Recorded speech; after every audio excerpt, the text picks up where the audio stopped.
It's always good to have my microphone in place, not tucked out of the way. Good morning, welcome to another Saturday. It must be Saturday because here I can't speak. That's a good start, isn't it? I must be streaming because it's Saturday, or it's Saturday because I am streaming. Is it the chicken or the egg? I don't know. So yeah, hope everyone's had a great week. Welcome back to the show. Let's make sure everything is working like it should. Yeah, let's pull that back. Everything's working as it should. I hope everyone has had a great week. I think I said that already. This week we've got some YouTube news to talk about. There's quite a varied amount of things. There's no huge amount of things, but the topics are varied. So, might be some things to talk about as well. At any point during the stream, if you have a question for me, it is a Q&A show. So if you have any YouTube or creator related questions, make sure to drop it in the chat at any time with a Q in front of it.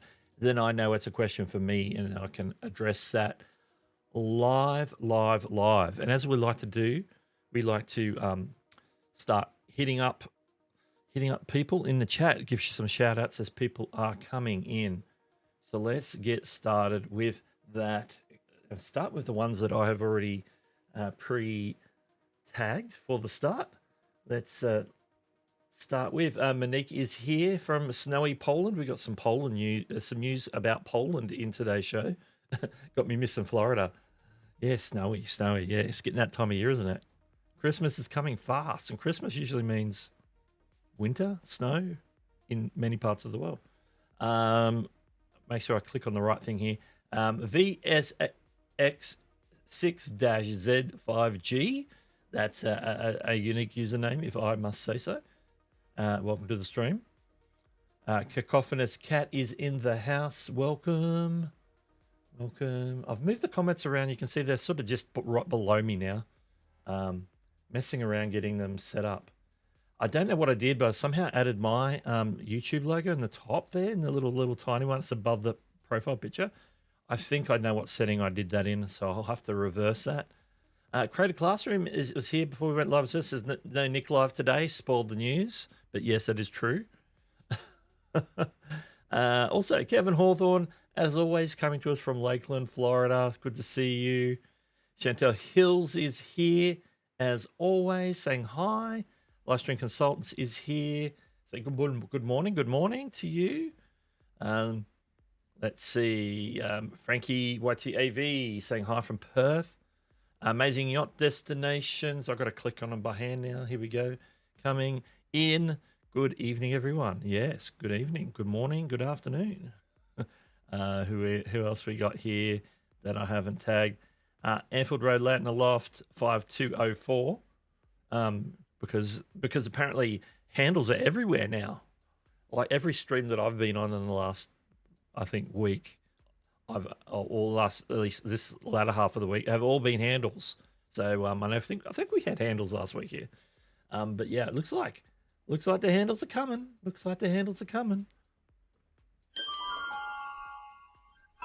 just had to hit that because of the someone found the mystery gifts already been rolled. Ollie Smith is in the house as well. Welcome. Yeah, sort of try to go back to the. I don't remember the exact colors I had, but I'm trying this layout this week with the blue background and the white, and just the red text. That's not red. That's black. The black text. So yeah, I'll continue to tweak that. I still had the glassy one from last week. I'm like, yeah, I need to change that up. So yeah. That's just so far. People coming in. Good morning, good afternoon. Yeah, and as I said, if you've got a question, put a Q in front of it at any point during the stream. It's all good. And we'll have ample time for Q&A if the need arises today. We don't have a hard stopping time today because there's no Nimmin Live this week. So I'll announce that nice and early because it was already mentioned in the magical chat. I don't know what I'm saying today. I've had a busy day. Whoop, and I'm knocking stuff over. Oh, we go. That's what happens when you wave your hands around. You knock stuff over. Yes, if you put Q, helps me see the question. I might tweak that after the stream so that that goes and shows. I might make the text white on the blue, maybe a slightly darker blue, although that is sort of my blue. It's not far off the blue right here. There's not a lot of difference. So yeah, it's sort of in the theme. Sort of in the theme. Yeah, so let's, in a minute, jump into the news. Before I do that, I need to cough.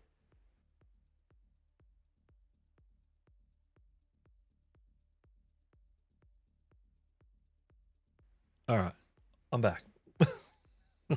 Oh boy. And as always, we like to get into it nice and early. Stay tuned for creator news. And I'm just going to click in and let's drop that QR code off. As we always like to do, we like to start with Creator Insider News Flash, what they talked about on Tuesday, and then we'll get into some of the other stuff. Just grabbing that. Okay. It's another short one like we did last week. We've got two things to talk about from Creator Insider this week.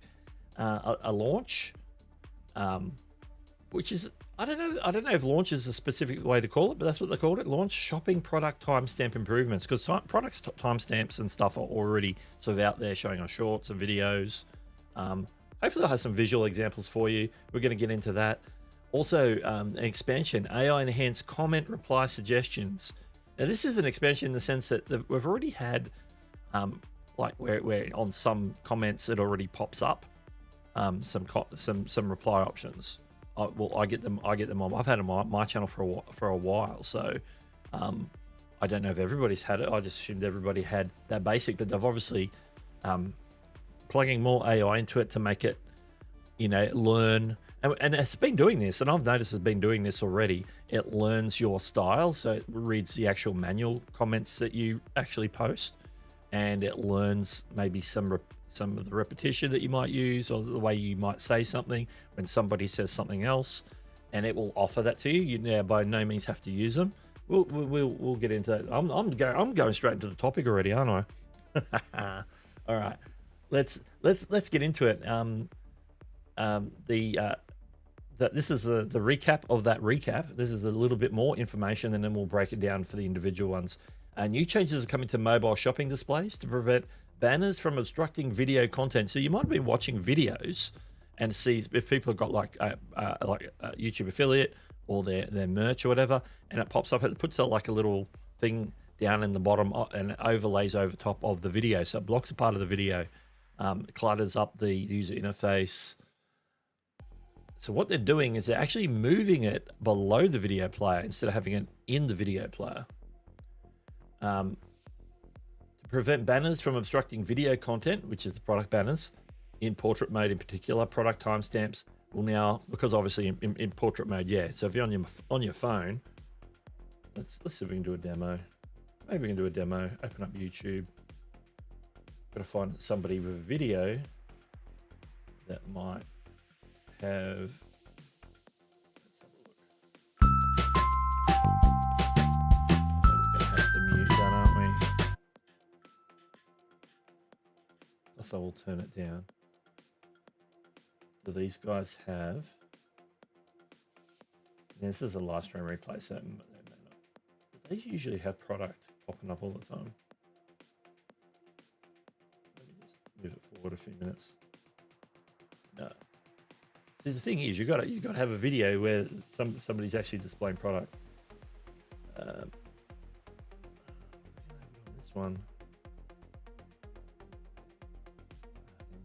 Then you got to get past the ads. That's fine. Yeah, I don't think they've rolled it out completely because you can see on. Oh, no, it's gone. Yeah, no, I'm not having any luck with that. If I find an example, I'll have a better example in a second anyway. The shelf stays active between timestamps displaying the previous product. This is particularly where people go through and put, hey, this product pops up at this point in the video, or we mentioned this point of the video, so we're going to pop up this exact product, something like that. And that works really well if you're doing like the affiliate stuff and you're talking about a product at a certain point of your video. Normally it would just pop up on the video itself, but it's going to drop into a little shelf below the video on mobile. Also, let's talk about comment replies. AI enhanced comment replies are rolling out to more creators. So it may be that I was one of the early birds that already had this for quite a while. These are editable, style match suggestions available in 100+ languages. So it sounds like it works the way that I've had it working on my channel for a long time. So we can look into that a little bit deeper. So let's talk about shopping upgrade. vidIQ broke it down in a really long set of threads or posts on their socials. And they say that the mobile shopping just got a major redesign and it fixes one of the creators' biggest complaints. Here's what changed.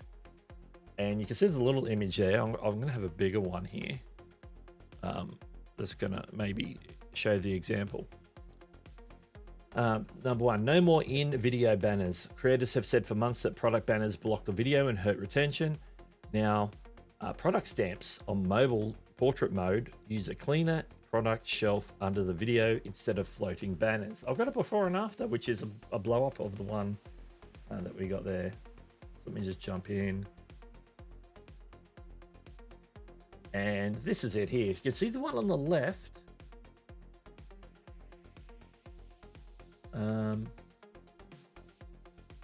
But they're both under the video.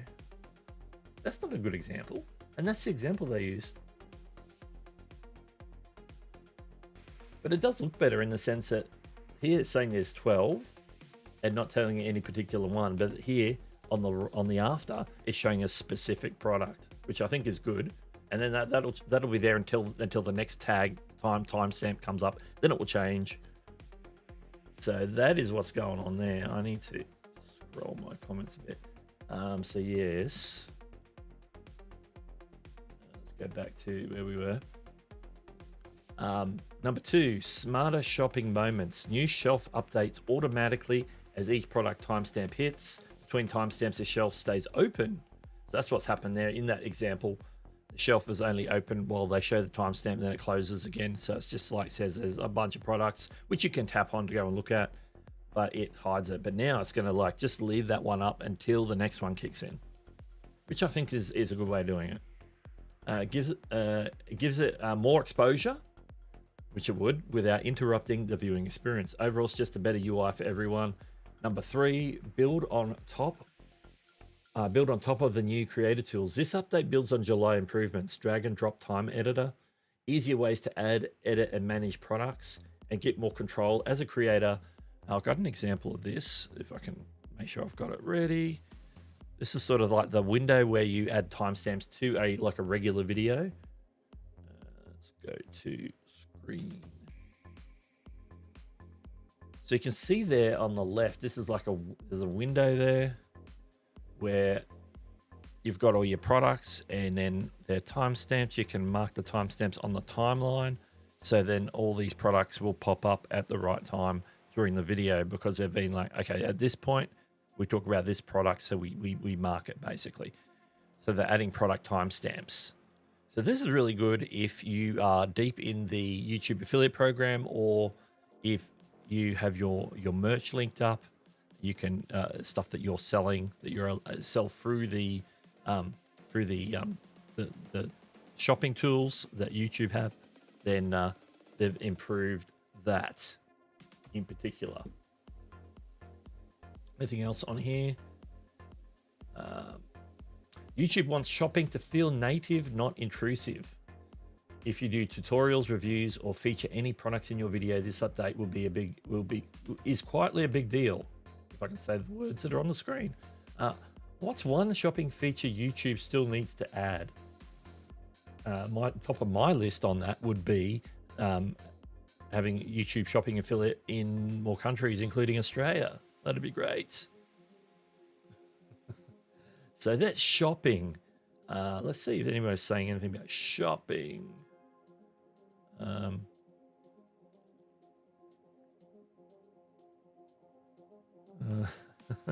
Oh, Stanley Orchard's in the house. Let me pop that up there. Oh, there's the reason why I had the comments further across. It goes across my little logo thing. You know what? I'm going to fix that on the fly just so I can.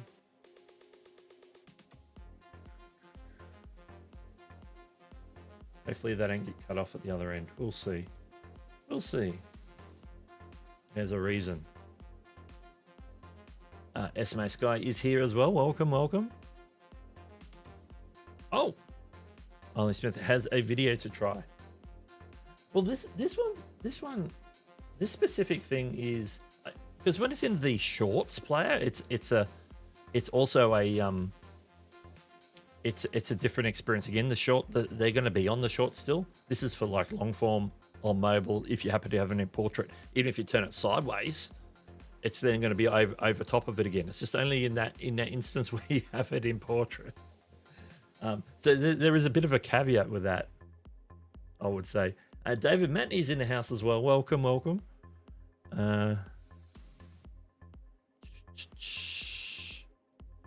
That wasn't a good example. Where's Larry? Yeah, exactly.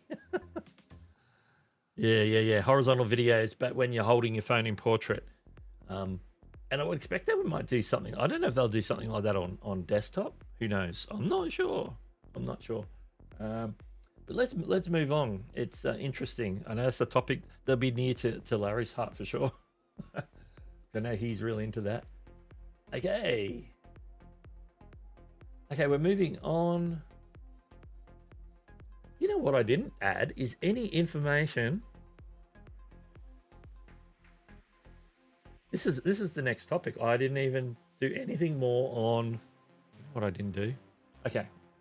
This is the one we're coming back to because there's the other topic from Creator Insider that we haven't hit yet.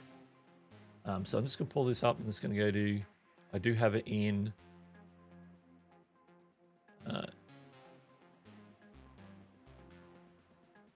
was that the one?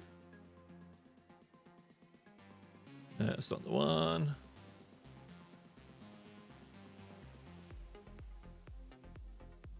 No, that's a different topic. I got 3 other topics here and then none of those. Okay. All right. I've made a boo-boo in setting this up. So the other, I'm going to jump back. The other is the AI comment reply suggestions. And I got very little information other than, you know what I'm going to do? I know where to find it.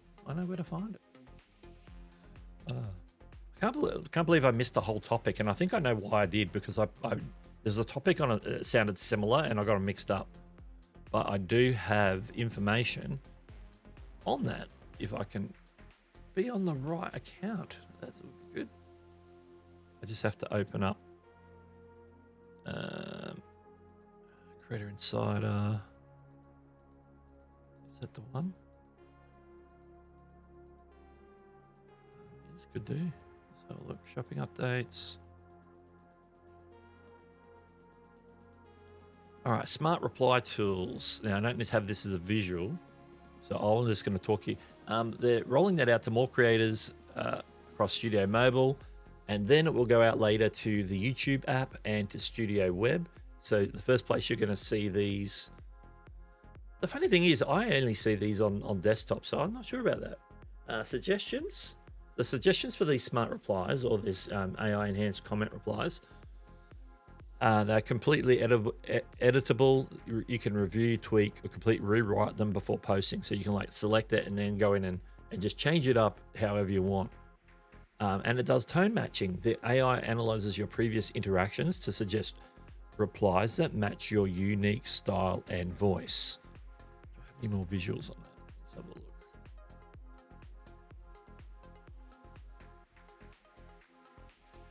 That's crazy. That's still not the correct. Here we go. Okay, yeah, where to find it. The feature will roll out across YouTube Studio Mobile, the main YouTube mobile app, and Studio Web. Yeah, should end up everywhere where you reply to comments, particularly in like a comment feed. That's where I see them. I see them on desktop in my comment feed in Studio. So Studio, but if they're going to be adding them to YouTube Mobile, so that means you're going to be able to reply to comments like on the main app. The only place you can reply to comments is on the videos themselves. So that's interesting. That is interesting. All right. Now we can jump forward. Now this one was posted about by a lot of people. VidIQ said breaking. YouTube is testing DMs for users 18 plus in Ireland and Poland. So this is where Poland comes in. 9 to 5 Google said YouTube tests bringing back direct messages a top feature request. Some of these headlines are a little bit brief and they don't exactly explain it, but we'll go into detail in a second. YouTube is experimenting with in-app messaging. They're testing a new way for you to share videos, long-form shorts and lives, and talk about them directly on YouTube. It is rolling out in Ireland and Poland first. Users can invite others to chat by sharing an invite link. So this isn't just like where you can open DM anybody you want. So this is an interesting. This sounds more like sort of closed groups, maybe. If it's accepted, then they can message and share content. Okay, so you have to invite someone to talk to you the first time. You can't just like spam people without their consent. So it is for people that you know or people that would like to like communicate with you, and you have to accept. Once you accept it, they can message and share content right inside YouTube. It's pretty clear that Instagram's success with messaging is pushing others into this lane. TikTok, LinkedIn, even Spotify, and now YouTube. Matt Navarro says YouTube tests built-in DMs to keep users off messaging apps. So they've all these articles are framing them differently each time. YouTube is quietly testing a built-in messaging feature that lets users share videos and chat. To access it, you must be 18 plus, signed into a YouTube channel, and currently be located in Poland or Ireland. The new DM option lives under the notification bell, with invites sent in a custom link.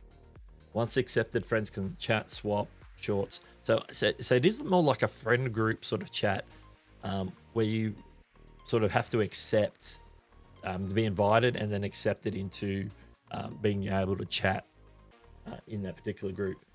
And our good friend Peggy usually gets a lot of this information totally correct. And so I like her take often. YouTube tests feature to share videos you love, long form shorts and live streams, and have conversations about them directly on YouTube mobile app. That's a quote, which is why it sounds the same elsewhere. Rolling out in Ireland and Poland, 18 plus accounts. In-app private sharing is on trend. So this is not like an open DM. This is like a closed DM. And I do have a screen to go to. Did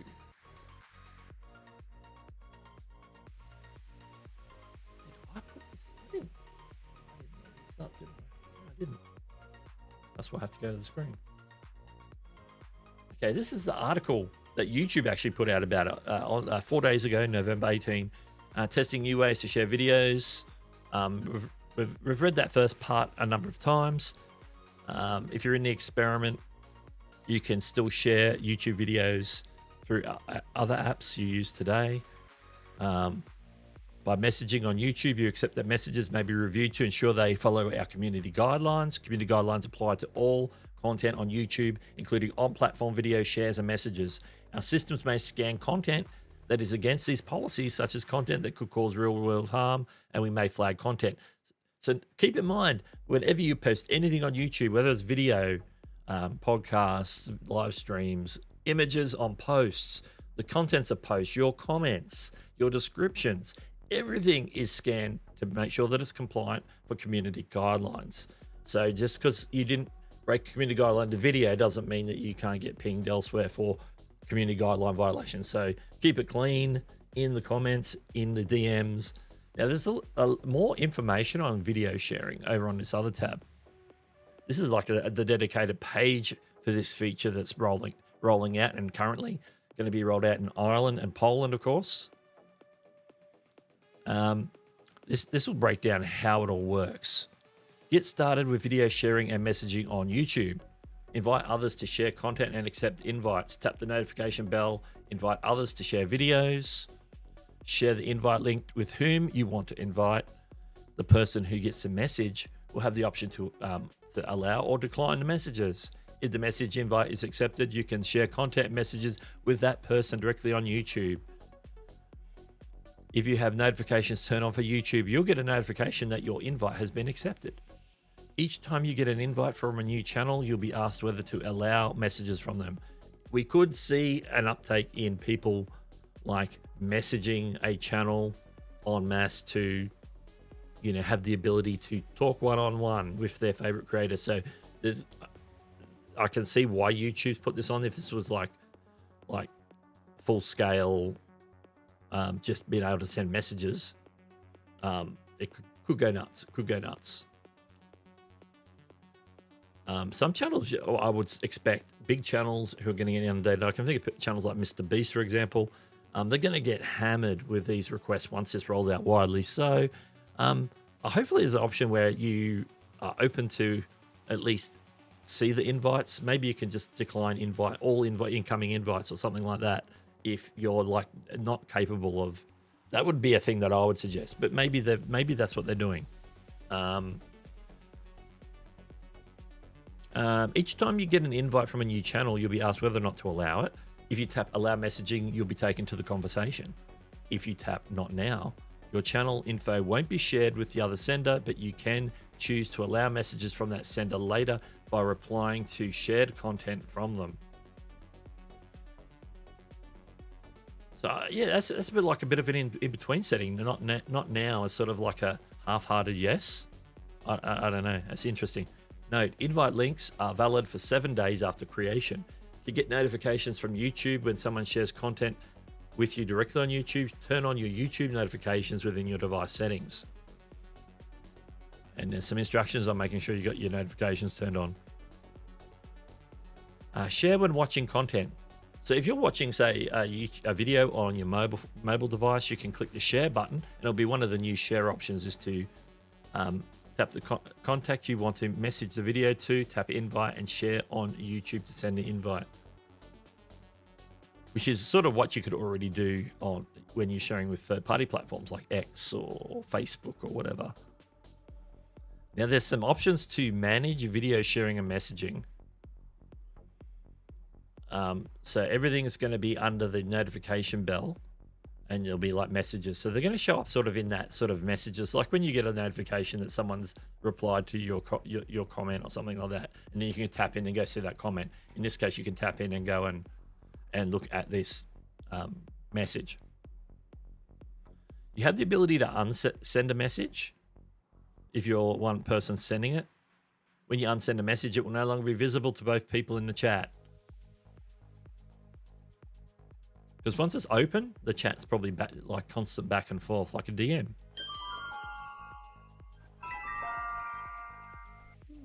And that's how it means. I'm going to jump in, interrupt myself here, if I get my cursor in the right spot. And we've got, if I can figure out where we are. Pick the right one. Thank you for gifting the memberships. Oh, I suppose they had sent a YouTube gifted membership, and that was picked up by Sage Never Ran. There we are. Welcome, and enjoy the next month membership on Eileen. There you go. So just going back to this. Oh, yes. You can delete conversations. When you delete an entire conversation, the other channel will continue to see the conversations. That's just deleting on your end. Okay. Error messages and what they mean. Can't access link. You must be in Poland or Ireland and be logged into a YouTube channel. So if somebody in that test area sends it to somebody outside the test area, they won't be able to interact with that person who's invited them. This feature isn't available. This feature is still an experiment, not yet supported for all users. So for most of us, we ain't even going to be able to test it. Privacy and safety. Eligible users who open links you share can reply to you directly on YouTube. You can change this anytime by adjusting your privacy settings or by sharing using the copy link feature to share without connecting on all videos. Modify channel visibility for shared links, settings within your account. So there is going to be a setting. That's the setting I'm talking about them maybe having. They've got it. We're not going to be able to see examples of this because I'm not in Poland or Ireland, so I don't think I can see that option. It says the option is going to be in privacy settings, which is going to be like in the main part of YouTube.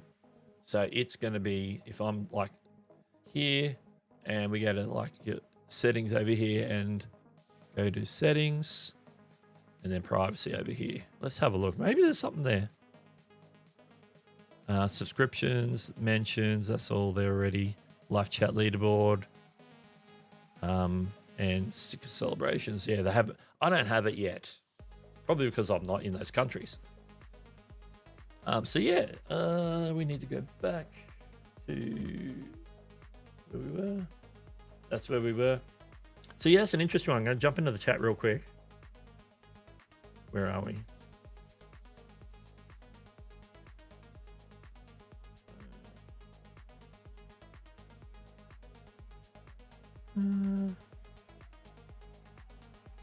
Feature went last too convoluted. Yeah, it does it. Maybe it's just like badly explained. Once we see a demo, I think I'm going to have a better idea myself of what that's all about. But let's move on. There was another video on Creator Insider channel this week, with these two handsome men, Rene Ritchie and Michael Beckman, from both YouTube employees. Michael is the director of product management. Looks after a lot of the monetization sort of things, like brand connect and different things as well. So they talked about a whole bunch of things on this podcast, including dynamic brand segments, which is where we're going to have that ability to swap out ad deals in videos in the future. They talked a little bit more on how that might look on launch. They also talked about bringing back external links on shorts for brand deals. So you won't be able to just like add links back to shorts for anything, but if you have a brand deal, the brand can request that short have a link through some mechanism with YouTube, and then you'll be able to link out to whatever the brand promotion is on that YouTube short. So that's coming, and I know Renee hinted at that in Nick's live stream last week in the live chat. Hinted that some form of linking was coming back to YouTube, and I believe this is the primary one that he was talking about. They also talked about things like personal creator recommendations and getting more insights, and that's in terms of some of the tools that YouTube are giving us in studio to get more brand insights for brands on brand deals. When we do brand deals, they get statistics back if you allow them to opt into that when you link a brand to a particular video. So I highly recommend watching that. It's a really good video, but there's sort of the main talking points of things that we could glean from that in terms of new features, particularly the fact that there was some form of linking going to come back to shorts. Not what we want specifically, but it is something. So I'm happy about that. And, I think a lot of people are keen with, if they do brand deals, that they can like dynamically swap in and out brand components. Where the way they explained it is your brand content will be a separate video that you upload, and then you can swap in at a very set timestamp. So you can have a break in your video where you would throw to a brand deal, and it would maybe fade to black and then fade back up from black. So you can put that timestamp in and link it to that to the video. So then you can swap those videos in and out, which means that you could potentially go back to older videos and put one in where there wasn't one before. But where there's one baked in, it's going to stay baked in. You can't take out ones that are already baked in. So these are videos that, instead of being baked in, they're going to be inserted. So you would have to upload it as a separate video. So the brand deal component will be a separate video. Now, if you're making a dedicated video, that doesn't really matter, because a dedicated video is a 100% dedicated video. But when you're doing like a 30-second spot, then you'll be able to potentially sell it for a season, for a year, 6 months, 3 months, and then swap it out for something else. So you got to make sure we build those into brand deals in the future.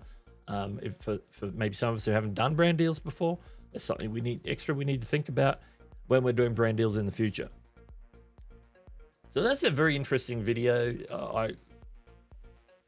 I would say it's worth watching on the Creator Insider channel. Or you can listen to it as a podcast. Hey.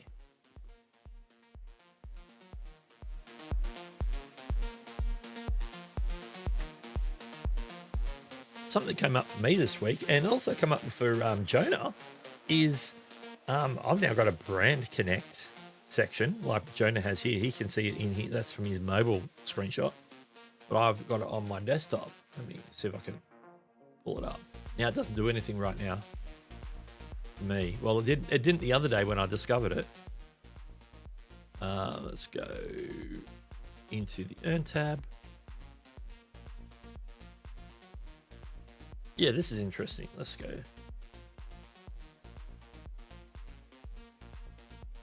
Change to the screen. Thank you. So up here at the top here where the cursor is, you can see Brand Connect now. I don't have it over here in the you're using, but the reason why that is because when I click on it, oh, hang on, I got it now. The other day I got a message saying Brand Connect is not available in your country. Hang on, here we go. Congratulations, you've qualified for our expanded YouTube Brand Connect program. Breaking news for people, because Brand Connect wasn't available in Australia up until this point, so they must be just rolling it out. I know people in the US have had it for a while. I can get started how it works. Take advantage of your analytics, customize your media kit, which we could already, okay, customize your media kit. Right now you could do a PDF media kit that YouTube produced, but you couldn't customize it. Download reports as PDFs and share with your brands. And you can get inspired to some videos to watch, I'm assuming, to be inspired by certain creators who are already leaning in. We're here to help. Media kit. Learn about paid promotion, getting brand deals. So that might be something to break down in a little bit more detail as a separate video. So I'm going to be interested in that. But if you recall Nick Nimmon's brand Connect video, he had some concerns with some of it. Some of it was good. Some of it he had some concerns by, in terms of the way that the process works. So be interested in checking that out. So if anybody else in Australia and you are in the YouTube partner program, you should check to see if you maybe have Brand Connect now. There we go. Breaking news for me. Wasn't expecting that. I was expecting this feature is not available in Australia. All right, let's go back to that one. That's funny. Before we do, Dang's in the house. Dang for short. Shark Scrapper's here as well. Welcome. There's a little meat on top of every message. I think I know what box I checked for that. I'll have to uncheck that. Yeah, that's pretty cool. I'm gonna have to check that out and see if it's good for me. Good for me? Is it good for me? All right, let's move on. YouTube creators account on X did a little live stream feature rollout update. Find the live stream feature to level up your next live stream. AI generated highlights for shorts is now available. Even more live tools are rolling out fully over coming months. And so these are some upcoming ones that are coming up, which we know from Made on YouTube event, but there's a bit of a recap, so I thought I'd include it. And it's a bit of a asking a question, a little bit like a poll without doing a poll. But it's interesting, this AI generated highlights for shorts. The interesting thing is that only works if you're doing a live stream from your mobile phone. I've not seen any tools on desktop, at least, that if you're streaming from a third-party app or using the live stream dashboard on a desktop, that you have the ability to clip highlights from those videos just yet in terms of creating an instant short. But I know you can do it on a mobile, so that's something I'll probably need to look into for content on my mobile channel. But some of the ones coming out, practice mode's coming out in the coming months. That could be interesting for new streamers. Streaming across formats, that is rolling out. I still don't have it. I check before I stream every week. I still don't have it. I want it. I want to test it. Playables on live. I don't care about playables. Who hides the playable shelf when you come across it on YouTube? I do. Hide. Not interested. And then a little while later, it comes back, and I got to hide it again. Side-by-side ads. Side-by-side ads. I have seen that on one channel that I watch live streams on. I have seen that happen. Other ones are still doing old school, where the ad pops up and you got to wait for it to finish before you go back to the stream. So that's not fully rolled out yet, but it is rolling out. That is touching. So the one out of that list I'm probably more excited about is the dual stream across vertical and horizontal. You might have noticed some people testing that. There could have been one or two things. It could have either been this one, possibly, or it could have been StreamYard's new multi-aspect ratio streaming tool that they've rolled out, where you can do vertical and horizontal at the same time. So if you see like two identical thumbnails with two identical streams back to back next to each other in your subscription feed, it means that person's probably trying one of these two tools. I'm not sure if the YouTube tool turns out like that, but I know definitely, actually it probably doesn't. I think all those ones that I've seen have been somebody using the new StreamYard tool. It creates two streams on your channel, vertical and horizontal stream. So yeah, I don't know, which one are you after? Which ones are you most interested in when it comes in? Oh, there's a good question here.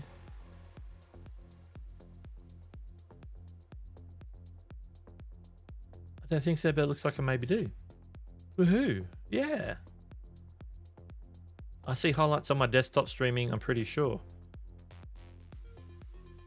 Yeah, I'll have to check that. I don't know where I'd see it because I don't see it in the dashboard. Yep, I keep looking for dual formats too. Yeah, it's supposed to be rolling out. People are getting it. Sharkscraper asked a good question. I'm going to display my ignorance and ask what is a playable? It's like that when you're on like maybe a device and you're scrolling down the home feed, and you'll get a shelf of games, like games that you can play on your device. Usually I see them on my phone or my tablet. Sometimes I see them on desktop as well. So it's just like a shelf of games you can play, hence why they're called playables. So they're like mobile games, basically vertical mobile games that you can play, like real simple sort of games that you can play. So yeah.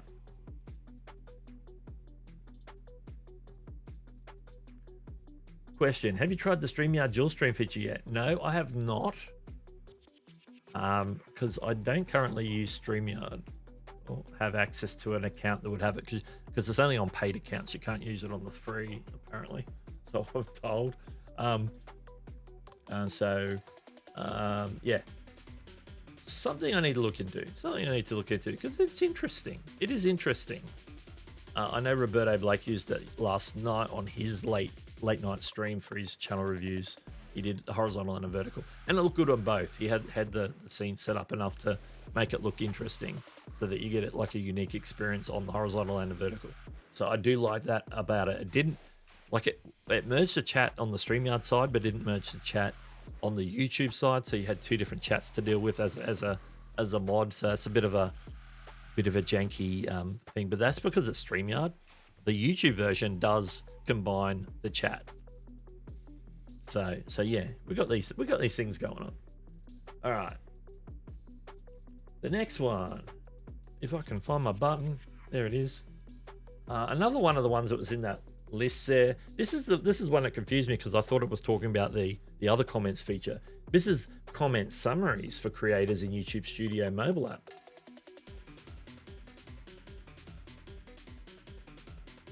To help creators, efficiently understand viewers' reactions to your content, we're experimenting with comment summaries available in the YouTube Studio mobile app. If you're a creator in this experiment, this feature will automatically be enabled at the video level, and you can access it by tapping Get Summary on a video's comments page in Studio Mobile. If you want to provide feedback on comment summaries, you can use the thumbs up or thumbs down icons on individual summaries. This test is rolling out to a small group at first, but will soon be expanded to all creators. Stay tuned for news there.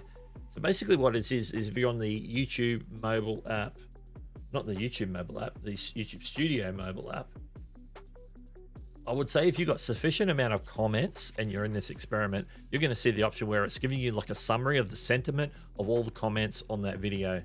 So I should see if I'm in the experiment by finding a video that I know gets lots of comments. I'm gonna see if I can find one real quick, because you know how I like to do demos. It's a lot of people are boisterous about auto. Where's my auto dubbing video? People either love or hate auto dubbing. It's got over 188 comments. Let's have a look. Comments.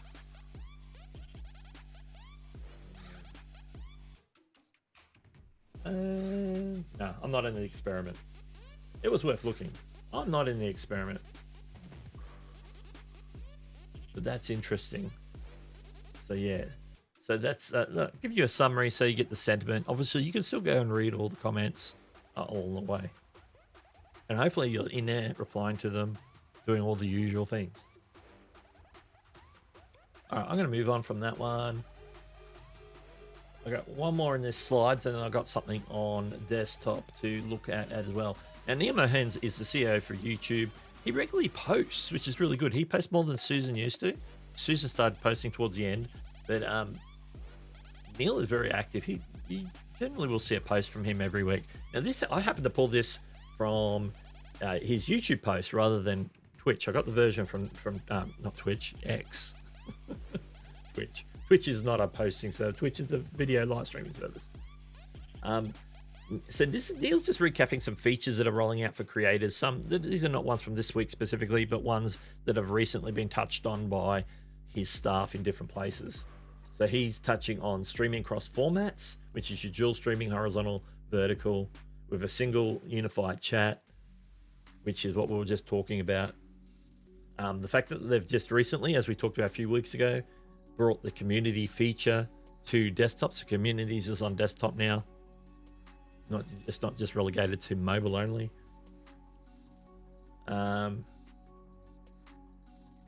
Updated the watch page on TVs to make your viewing experience better. Simpler navigation. So this one's more for the viewers. More prominent subscribe button, etc. And then he mentioned also our studio, which we know is now available in English to most creators in what countries are they? USA, Canada. That suspiciously looks like an Australian flag. I'm gonna have to zoom and enhance. I didn't notice that before. I'm gonna pull up the document that I've got that in. Where's all my menus gone? Menus just. Alright. Just across to this screen. Go down here. I'm just gonna find the original picture. Because if that's an Australian flag, I'm like, oh, our studio isn't. I didn't know it rolled out to Australia. I know they're rolling it out too. Right. It's either Australia or New Zealand. Maybe New Zealand has it. All right.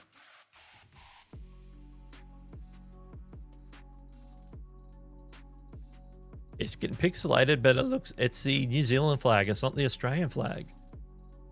I think it's New Zealand. Doesn't have the six pointed star under the Union Jack. It just has the four reddish pinkish looking stars of the Southern Cross without the little extra one that Australia has. So it's definitely not the Australian flag. I think it's New Zealand. So yeah, apparently New Zealand have it. Let me know if you're in New Zealand. Let me know if you have our studio. So that's interesting. That's interesting. I didn't notice that until just now. And we've got another last minute one to talk about that is only came out like in the last 24 hours. So let's jump to screen share real quick. And what I'm going to do is just zoom in a bit.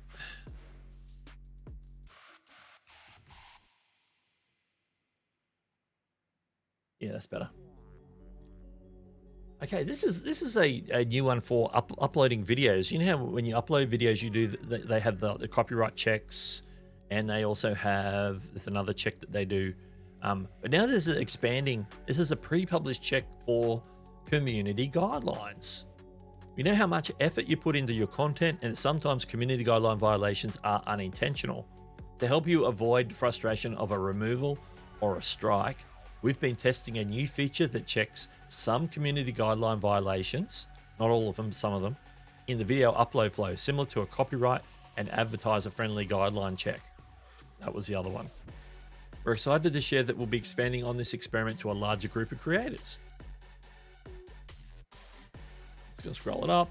How does this tool work? In the upload flow in Studio, creators with access to this feature will see an initial check for community guidelines in the check section, similar to the reviews for potential copyrighted content. If the video is flagged by automated systems, you'll have the option to make changes to the video before publishing.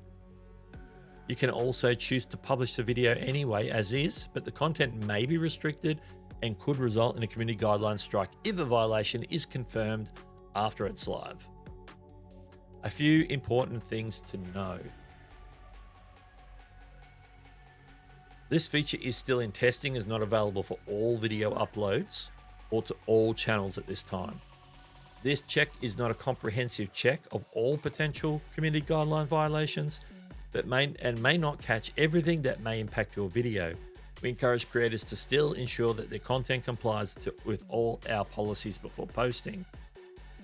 Our goal is to give you more control and transparency into how YouTube policies apply to your videos so you can make more informed decisions and avoid potential issues in the future. I think it's pretty cool to have this added to the upload flow.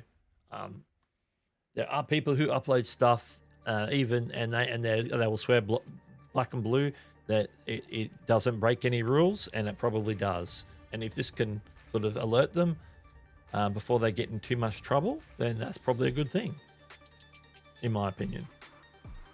So you know what? I'd be interested in what your opinion is. Let's go back full screen.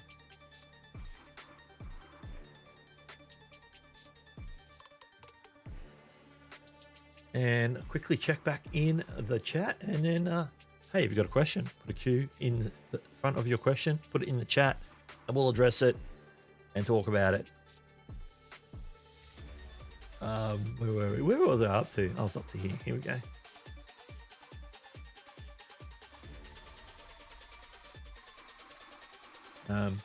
Yeah. Oh, yeah. It goes off the screen, doesn't it? It goes off the screen. Oh, we're done with that other screen, so I'll move it back. Yeah, I've never played any of them. I just clear them. I think, yeah, go away. Go away. Okay, where are we? I keep losing my spot in the chat. But they can be fun. Yeah, I guess if you get into them, if it's a game that's enjoyable. I just don't come to YouTube to play games. That's my main issue.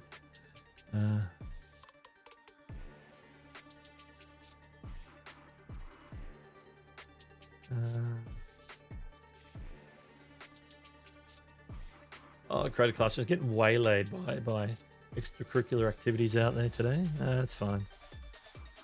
That's fine. It happens. The replay is there. It was like, I haven't been around in a few weeks. Let me join today. Nope. Uploadable Tech is here. How's it going? How's it going? All the things, says Chantel. So yeah, got a question, let me know. Yeah, so not too many groundbreaking things. Currently working on a few videos. I got 2 videos. I did release one that I was sort of not sure about releasing, but I released it anyway. It's not doing real well because it's sort of site adjacent. It's more talking about analytics, which is still sort of YouTubey. I was breaking down the tool that's sort of the graph that sort of you can swap out in terms of the average view duration. Instead of average view duration, it's where you get compared with other videos of similar length on YouTube. It shows you if you're above average or below average at every point through the video. So you can see a wavy line through the video. So I thought that was an interesting video. Obviously, it's not a sexy topic or a controversial topic to get the views, but it's there. I hope somebody gets something out of it. The 30 odd so people have watched it so far. But I've got a couple more. Last week we talked about, on the stream, we talked about the updates in terms that the YouTube put out in terms of where they went back and reviewed a whole bunch of channels that were flagged for different things, including terminated for certain things, and they gave feedback. I've got 2 videos, one where I break down what they said and go through that and explain it, And another one's more sort of just informational and straight talking to camera, a lot of B-roll, which is the one I'm sort of editing first because it doesn't have like screen recordings and stuff that I have to like cut up a multi-cam clip in Final Cut. So there's two videos on the same topic but coming at it from two different angles, in terms of one where I break down the policy update, what people need to know, and the other one is more just hitting the headlines, the highlights. So it's more shorter, punchy, to the point. And then the other one where we deep dive on the actual article. So they're getting edited. So once they're edited, hopefully we'll get one up on Monday and one maybe later in the week, because they should really go together, but I don't want to release them at the same time. Plus I won't have them ready at the same time. I can only edit one video at a time. Philip says, I expect the prices to go up and down because Black Friday is always like that. Yeah, there's some shysters out there, I tell you. Speaking of Black Friday, I dropped a poll before we went live. And listen, no, I don't want to end the poll. I just want to look at the poll. Okay.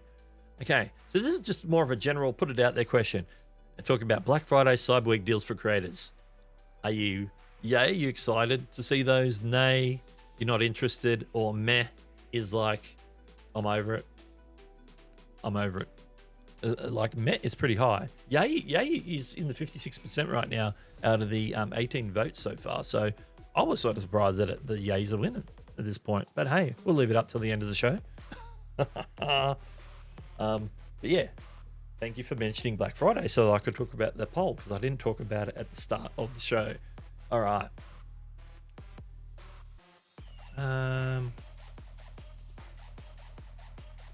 Oh yeah, I was getting a weird feed on X last night, and all I was getting this is before I went to bed last night, so 24 hours ago. I was getting a whole bunch of all the people tweeting at Team YouTube about their channel getting terminated, and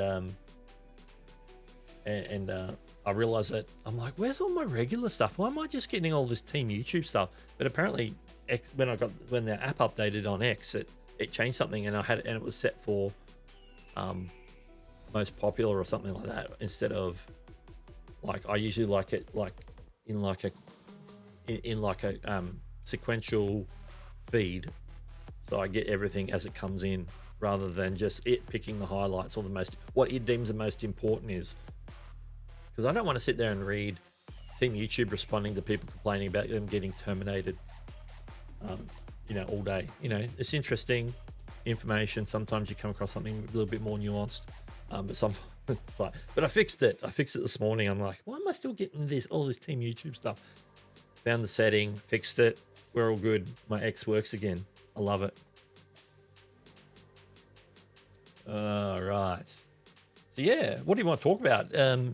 It's not quite time for the last call, but at the same time, we're opening it up for a Q&A. So if you have a question, this is time to ask a question of me. It can be news related, it can be YouTube related, it can be creator related. We can talk about like which of the sort of like the creator related services or tools are you most hoping to see a good Black Friday deal? I'll be interested in that as a topic. If you have a particular need or want in the next week or so, next weekend, as we roll through Thanksgiving, as we hit Black Friday, as we come out the other side of the weekend on Cyber Monday and into Cyber Week and into December, there's going to be deals to be had. Like some of the tools that I'm affiliate with now have sent me information about their affiliate deals that are coming out when they kick in and become available, and all that sort of stuff.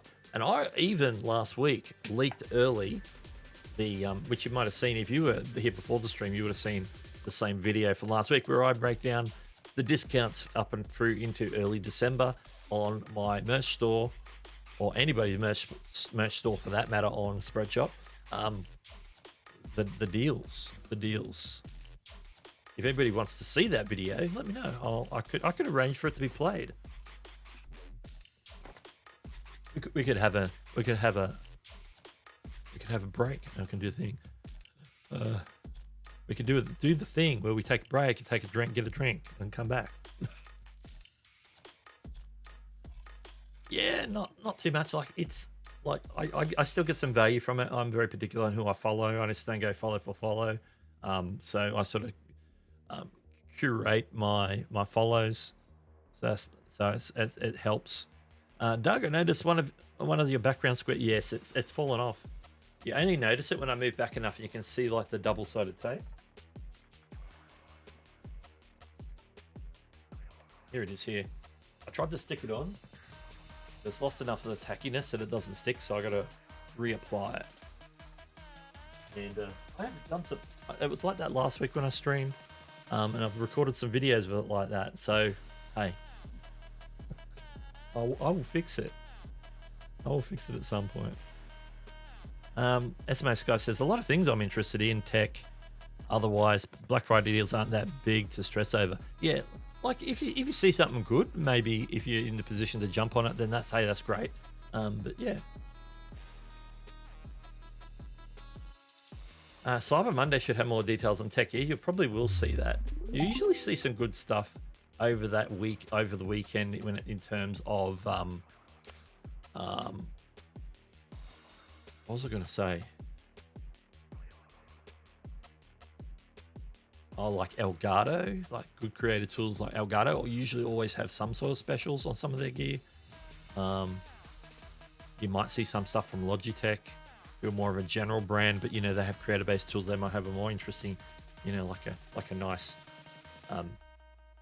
keyboard or you know mouse for you know optimizing things, different things like that. Or Elgato might have their cam links on special or something. You know, who knows? Or their Stream Decks.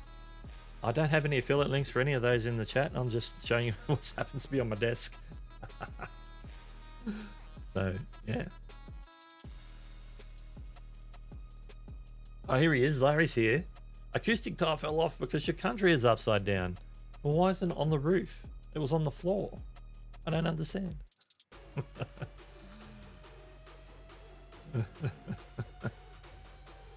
Yeah. It's behind there. I've lost my place in the chat. I'm here somewhere.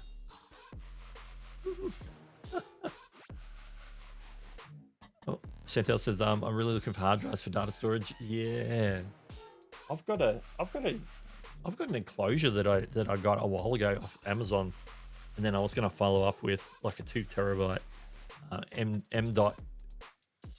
M.2 drive to put in it, and just haven't got to it. Haven't had the money to get it.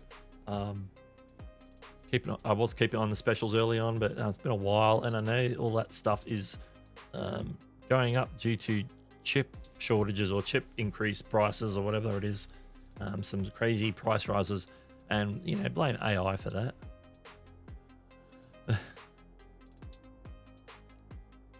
Cyber Monday be like Nintendo gives you maybe Kirby Air Raiders as well as Mario Kart World and Nintendo Switch 2 for the same price. Yeah, it could be all sorts of deals because it's not just creative deals, is it? It's deals across every range. You know, and Amazon will have some deals, and usually it's deals combined with you know, seller deals and whatnot. But yeah, where I find usually there's a lot of promotions is around the tools, whether it's a service, you know, like or a service or tools combination like Tube Spanner or you know, a tool like Ecamm Live for live streaming. You know, all these guys are going to have some sort of deal guaranteed. So if you want me to talk about that, maybe we could, I don't know if, because you know, in the past I've done like a dedicated Black Friday show. I don't know if I'm going to do that, but at the same time I don't want to like chalk up this show with just talking about Black Friday deals. So if you've got any suggestions how you want me to present them, maybe you just want me to tweet them out, or which I can do in addition to, maybe I should just do it like a vertical stream, do it like a QVE, maybe an Amazon type stream instead. Maybe that's the deal. I don't know. I'm trying to come up with some ideas, suggestions. I've got less than a week to figure it out. Hello again. Welcome back.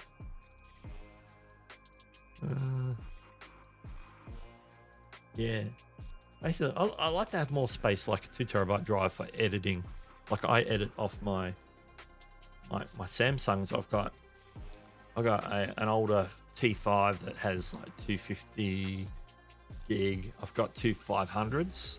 I think this is a 500. I've got one terabyte. But I would my enclosure, I want to put 2 terabyte in there. I think 2 terabytes would be, because I like to only edit one thing at a time. I do store some other stuff on there at the same time, but I would like the space to be available for editing, for render files and stuff. And then once it's done, that all gets deleted, all the extraneous stuff gets deleted. It gets archived fairly compactly. But when I'm editing, I just need space for the duration of the edit. But these Samsung, like this is a T7. These T7's awesome. I haven't tried a T9 yet, but any of these are good. And sometimes there might be some sales. Samsung might be selling them. Have a deal with them on Amazon, so that's always good to look at. Might be something to check on. Yeah, I have a couple of T7 SSDs to edit off, but I'm looking for something a little more cold storage. Doesn't need to be an SSD. Yeah, like a hard drive stack or a NAS. Something in those veins. And I know that there's a couple of creators this week spruiking a new NAS from, who was it from? It was one of the budget-friendly. Was it Neewer or was it somebody else? Can't remember. But I've seen it on a couple of videos. So they've put out a new, and you can put two hard drives in the top side by side. That like I'll just slide in. Two like, you know, the internal spinning drives that you get, the SATA drives, I believe they're called, something like that. Oh dear.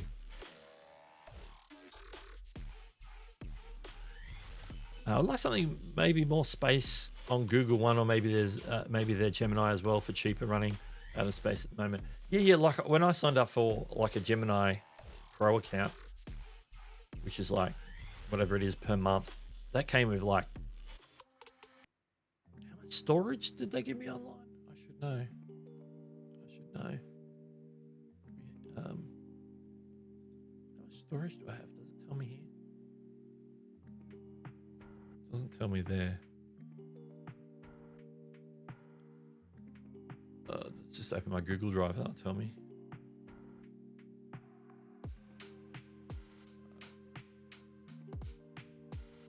Yeah, just like it's just like the basic one, but they give you like oodles of like online storage, which is cool. And I always like that. And that's just part of me having a sign up for Gemini. I do really enjoy using Gemini, and they've had, since I got it, they've had some 2 terabytes. 2 terabytes. That's the size of the edit drive that I want on my SSD edit drive that I want to make. Like my main Samsung T7 is only like the big one is only 1 terabyte, but this is like 2 terabyte in the cloud. So having that cloud space is very handy indeed. And I like all the Google integration, so Gemini and your Google Drive and your Sheets and your Docs and your everything that you need can be all related to your mail. Some of the AI integrations now where I can say, hey, I can go into Gmail, use Gemini to like within Gmail to find, hey, what are all who are all the brands that are reaching out with their affiliate deals for Black Friday and Cyber Monday, and it will summarize them all for me. So I'm, hey, yeah, you got this email. Like, hey, that's pretty cool. I don't have to go like scrolling through my email saying, yeah, I want to know more about that one. I want to know about that one. You know, there's Tube Spanner, there's Ecamm, there's StreamYard, whatever it might be. That I might be in their affiliate program, so I'm getting the heads up on the scoop of what they're releasing, either before, during, or after Black Friday, Cyber Monday, Cyber Week. And being an affiliate, you get the heads up in advance, so you can prepare, so you know what you can, like when and how you can tell your viewers. So if they're interested in getting that great deal, they can jump on it, and you're providing it to them, and you're getting affiliate commission for it. It's a win for everybody. But yeah, Gemini helps me with that.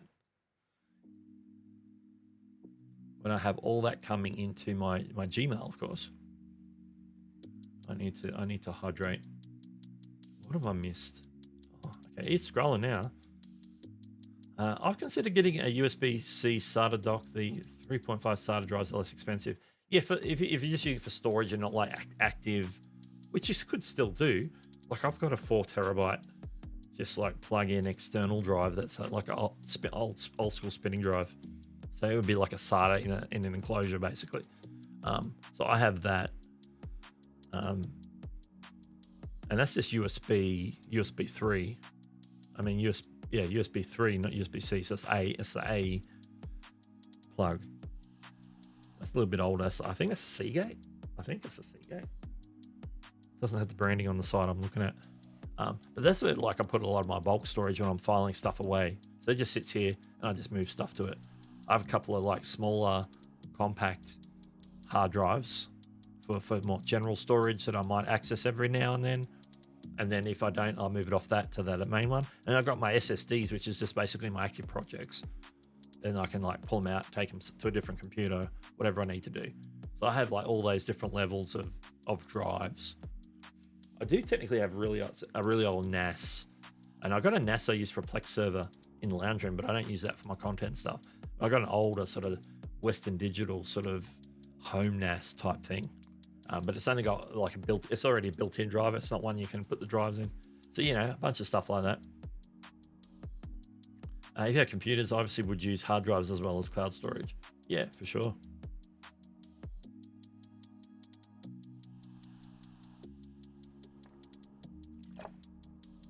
Oh, I haven't been on Amazon to look at my hub. So what's going on, Larry? That's good. Everything important to have on a local and on Google Drive and backed up to OneDrive. But this is more video data I may or may not ever need to access again. Yeah, it's true.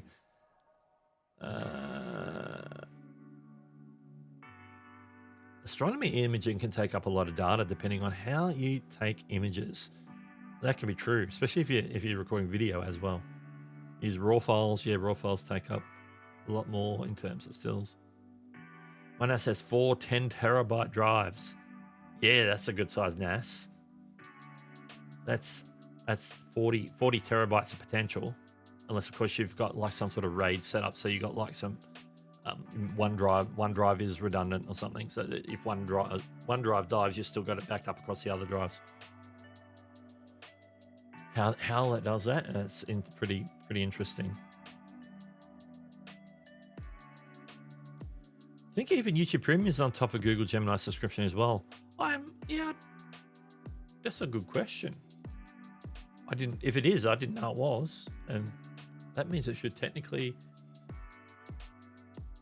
Maybe I do. I'll have to look into it. That's something to look at. I didn't know that. I'll check that out. Worth having if it's like comes included, eh? It's like, yeah. Not seeing any questions. That's not a question. I put it across power into the scope. Okay, we're talking. Okay, yeah. There's a conversation going on there too. You don't realize how much old emails can take up space as well as Google Photos. Yeah. The old emails, like because I've had like my original Gmail, my first one, which is primary one that I would just use for my day-to-day stuff. That's like big chunk of that is like just historical emails. As time to time I'll go through and like delete emails from certain companies or places. I don't need to keep that. Certain age, it's just you just don't need to keep stuff.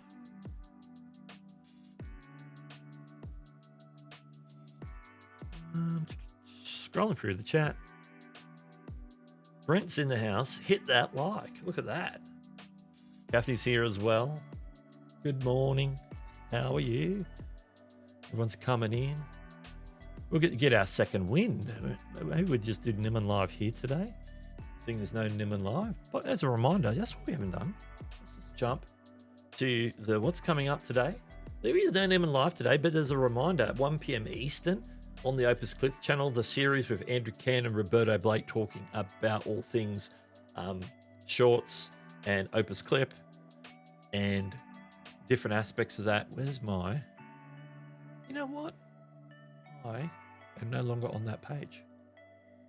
That's what happens when I go looking in my studio and find things and I'm not where I was.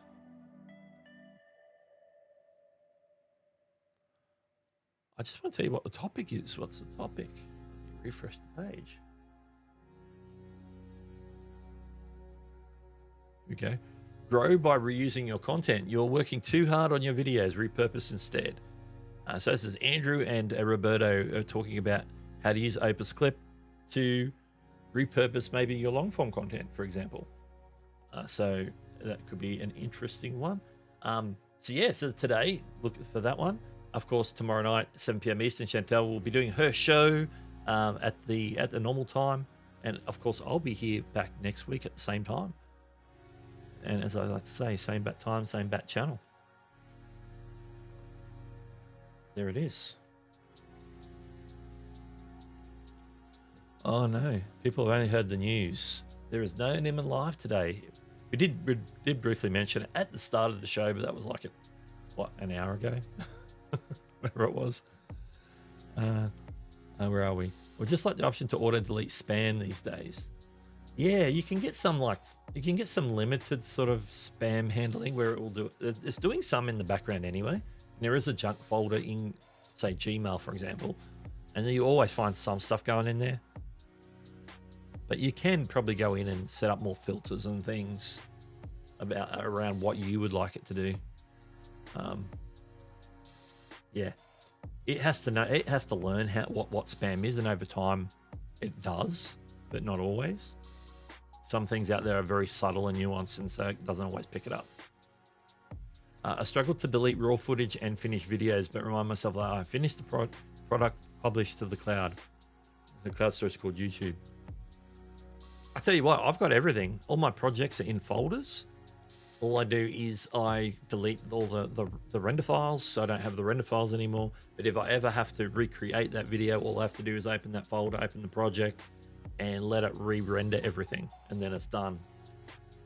Potentially, depending on how old the project is in whatever version of Final Cut, but it should still load theoretically if I still have the appropriate plugins as well. If I'm using like a plugin that doesn't come with Final Cut, I've got to make sure I still have that loaded in my Final Cut. So yeah, that can happen. Should I set up the morning period because morning period? It's like, no, what do we do with our Saturday mornings between 9 and 12? So, yes. Philip says, I'll probably keep the finished thing somewhere as a backup just in case I want some YouTube shorts or something happens to my YouTube channel for some reason.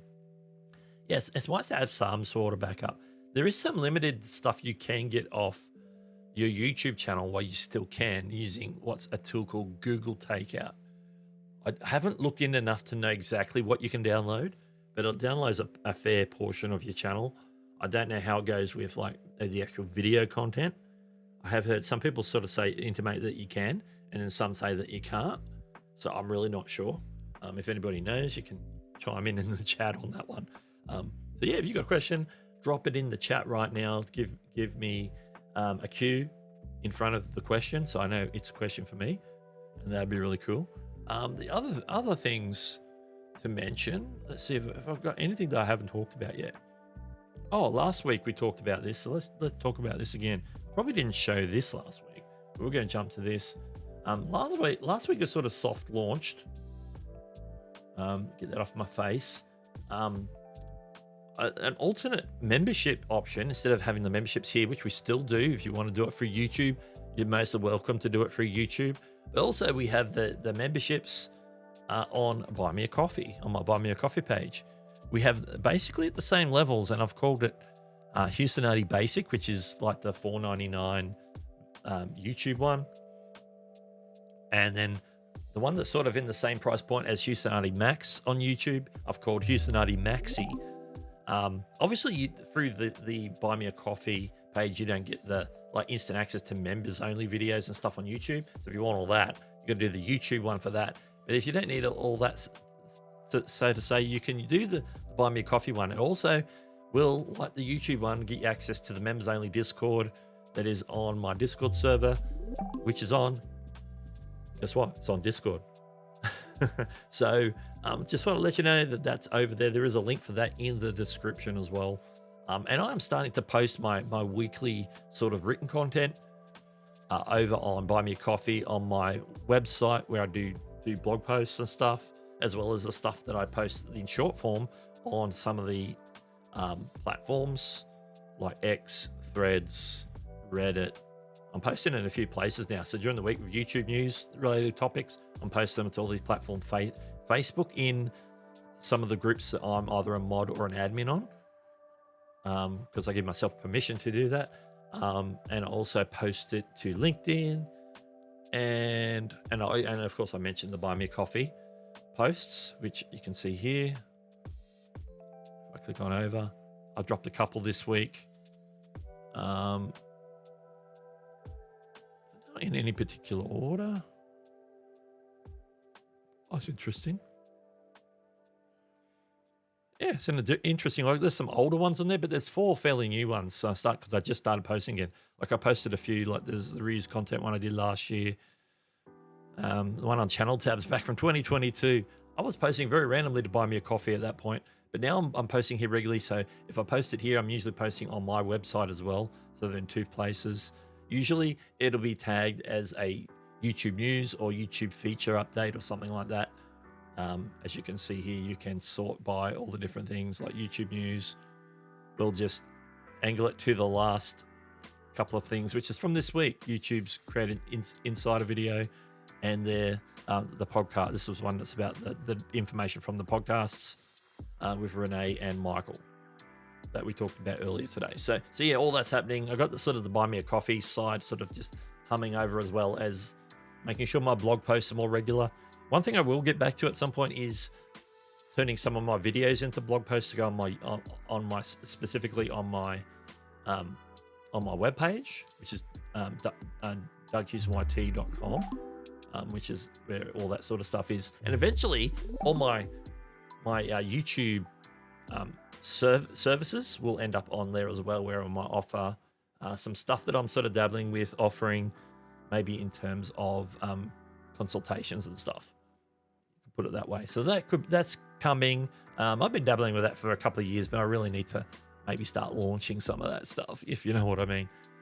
So yeah, just trying to get the content out there in different mediums, as well as just as well as the YouTube videos. So there's some looks like some questions and things. So let's hit them again. Let me go back to this one. Here we go. Let's start with this one because the queue. I saw the queue. It caught my eye. Why do you think YouTube has been rolling out so many features in 2025? And do you think it's hard for creators to keep up or find use cases for them? Yes to all the above. They have rolled out more than they have in the past. Even Roberto commented, I think on his stream last night, he did mention, they've been rolling out more stuff than they used to roll out in like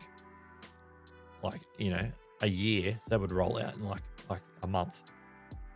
So yes, yeah, I think it is hard for creators to keep up with, and that's one of the reasons why I sort of focus on some of that information, to be like a touch point where if you want to find out about what YouTube's announced or a new feature, something that might be useful. And I acknowledge that not every feature or every piece of news is for every creator, because even though it's for creators abroad, it's not always for that creator specifically. It's like, not everyone's going to use auto dubbing. Not everybody's going to use the dual stream feature that they're rolling out, so you can go horizontal and vertical. Not everybody's going to use clips. Not everybody's going to use community posts. Nobody's going to use the communities feature where other people can post to your community. Not everybody's going to use any tool. Some people will. Nobody's going to use the YouTube affiliate program. Not everybody's going to use the merch feature. Not everybody is going to use super chats. So yeah, there's a whole group of things. It's a subset of things that creators are going to sort of figure out for themselves what is useful for them, what isn't useful for them. As hopefully at some point we can sort of get a little bit deeper and help people maybe understand if something is a good fit for them or not. And like a lot of some of the new stuff in the news, it's like, I just don't have it, so I can't even talk about it or even test it yet. So sometimes stuff comes out and it's on a slow rollout, or they announce it before it gets rolled out.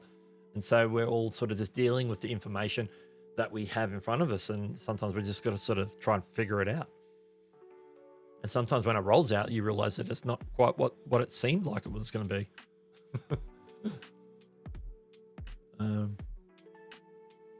What's the difference between this and YouTube membership?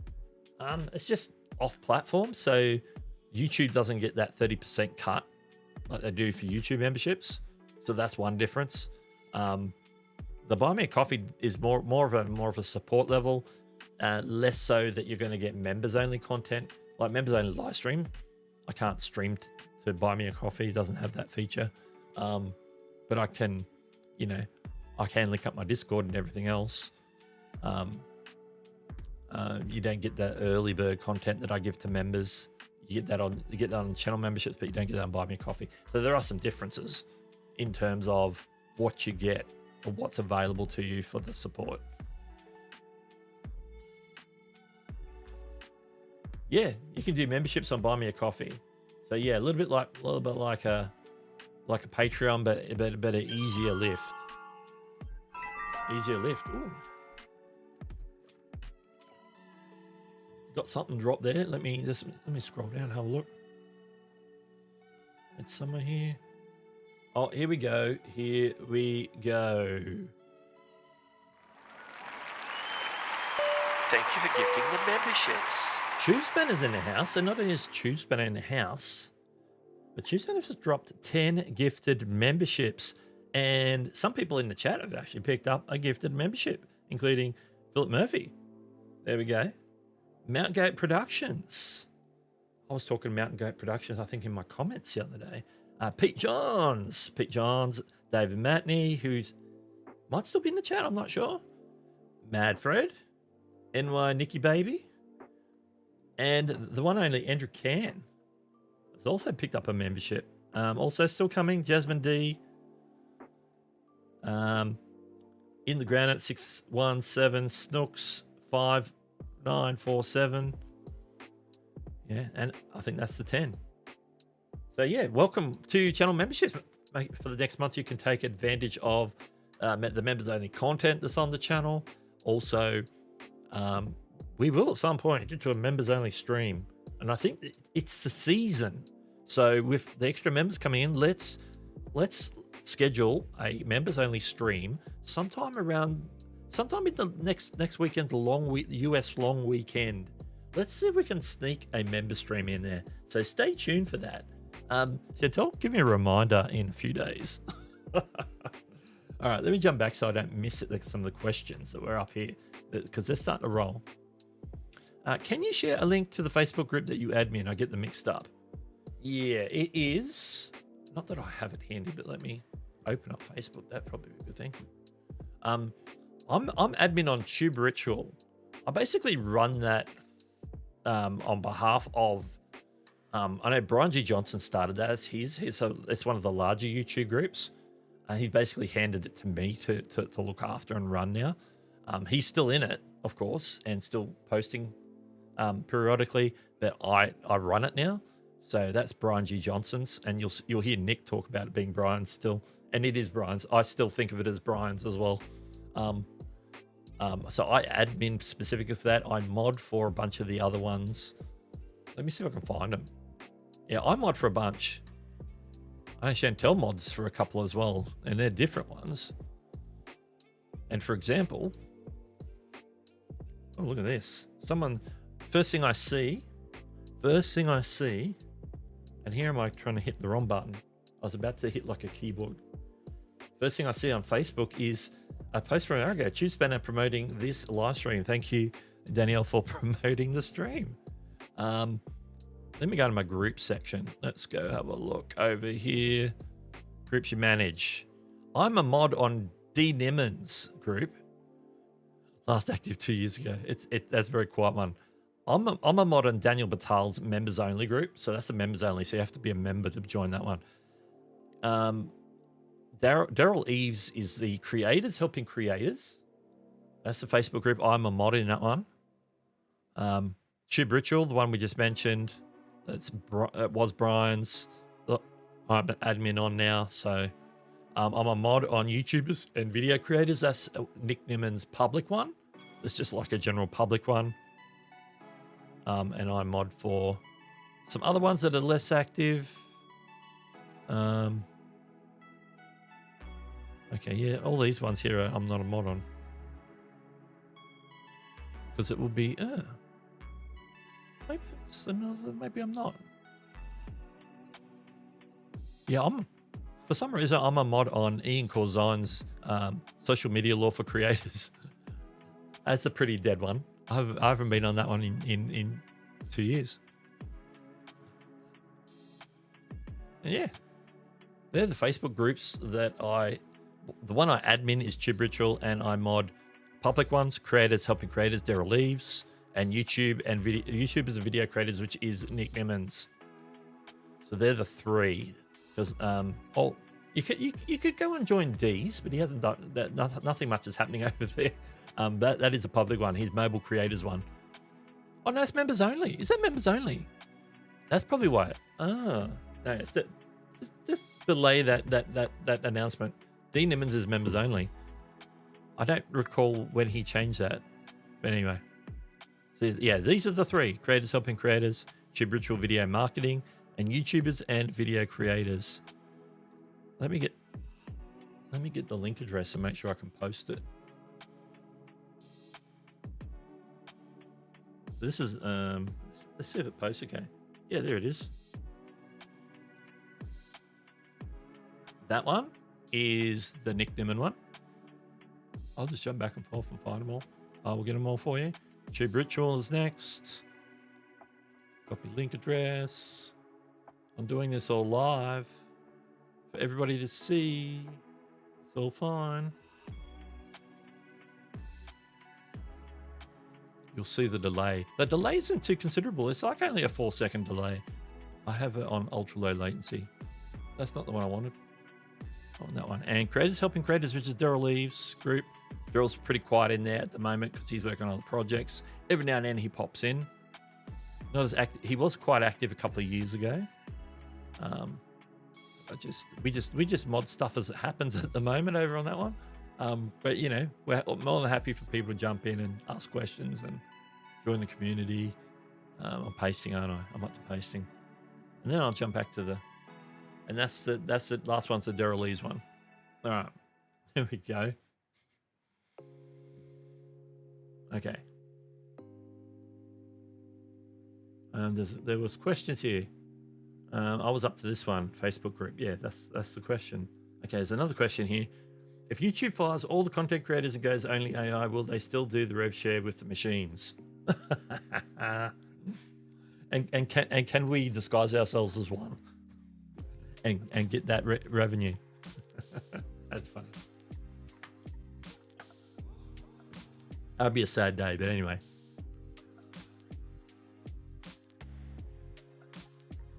Yeah, I think that's true. I think a lot of people would. A lot of people would. So buy me a coffee like Patreon. Yes, but in a more simpler form. So you can do memberships. You can it can be you can just use the buy me a coffee, the tipping feature, and then all those things that I showed you in terms of you can set up posts and different things. You can sell stuff, digital product and stuff on there as well. Like I have. Let's go have a look. I didn't mention this. Maybe I should. But if we go over the top here, we're in memberships, we went to posts, but there's also a shop. This is where I got some of my PDF guides in here. that I'm doing. So I've got one there. I'm putting these together. I'm going to start talking about these more once I've added a few more. I've just updated this one, the what to do if your channel gets terminated PDF guide. I've put that together. That went from, I think that went from 2 pages to 4 pages fairly quickly in the past couple of weeks. I've expanded it. There's one for if you get suspended from YouTube Partner Program and how to do your appeal. I got my guide for that, and then I've got a guide for just general channel security. Protect your channel from a hack, or if you get hacked, what to do to recover your channel. So that's all in those PDF guides. I'm going to be creating more over time and then refining these ones as well. And if I ever refine it and there's a new version, then what I will do is make that available to anyone who's got it before.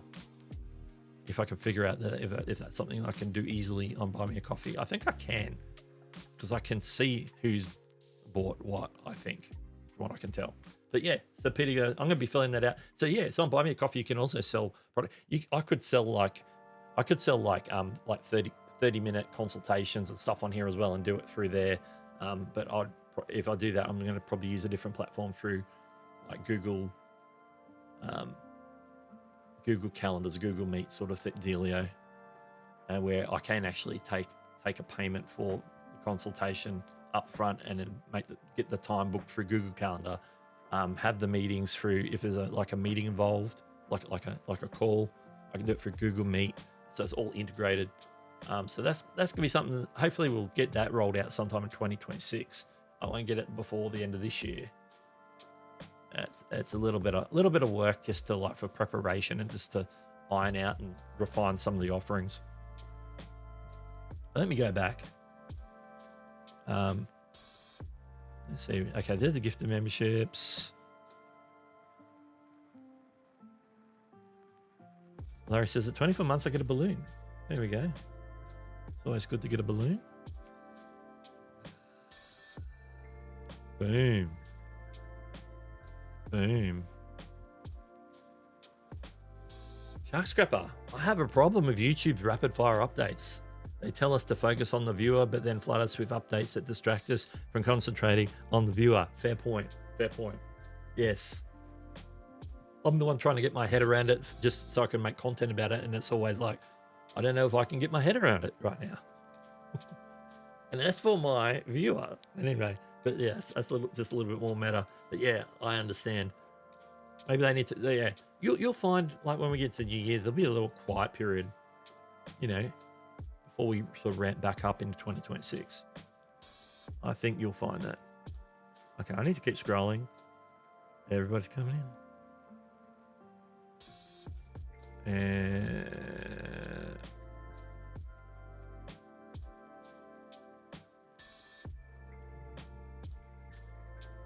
running it. Right. I don't know what that was. That was so far back that I'm not sure what that's referring to. Doug Hewson OG Supermods. Mm-hmm. You need to be a mod in Tube Center if you're not already. I think you're like an Omni mod though, probably. It seems like that. It's actually interesting that sometimes I'll turn up on a channel that's maybe is a stream from somebody that I know, but they're on a different channel, and then I'm not mod on that channel. I know that currently happens if I watch one of the Opus Clip ones, like Roberto or Andrew or Nick or someone's on there, and I'm like, I'm not a mod on this one. Oh, I can chill.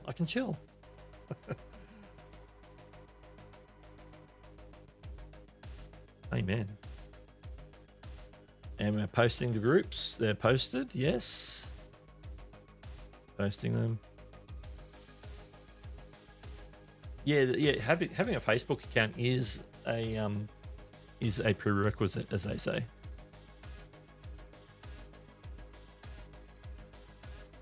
Yeah, he definitely gets a little bit more active in the live streams. In the sort of, although he was more spread out this year. He did a really good job, sort of spreading out his live streams. But he had a bit of a run there, where he was like every Saturday, boom, boom, boom, for a short period. How do we know that Doug's not AI?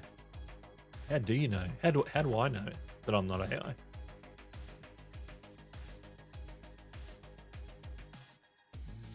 Let me see if I can see anything else. If YouTube's to suspend my channel, my biggest challenge would be what to do with all the free time. True.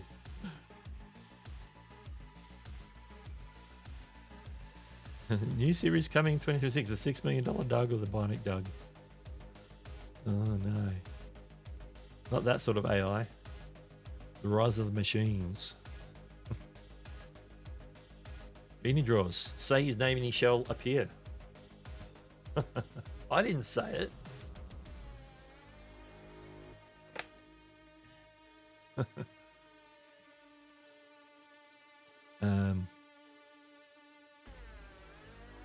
Now, who said the D will be on? Did somebody say D will be on? I didn't get the memo if that's the case. The thing, I was talking about D before, that was his Facebook group. Then I realized it was members only. After I said, oh yeah, he's got a Facebook group, but it's very quiet. But no, it's a members only group.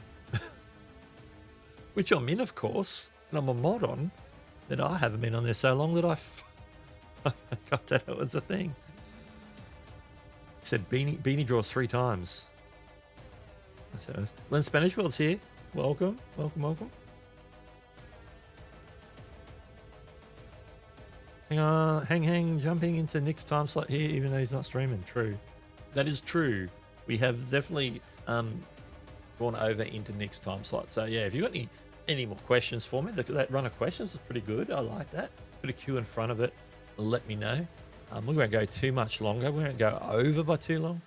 But if there's something people want to talk about, then happy to do that.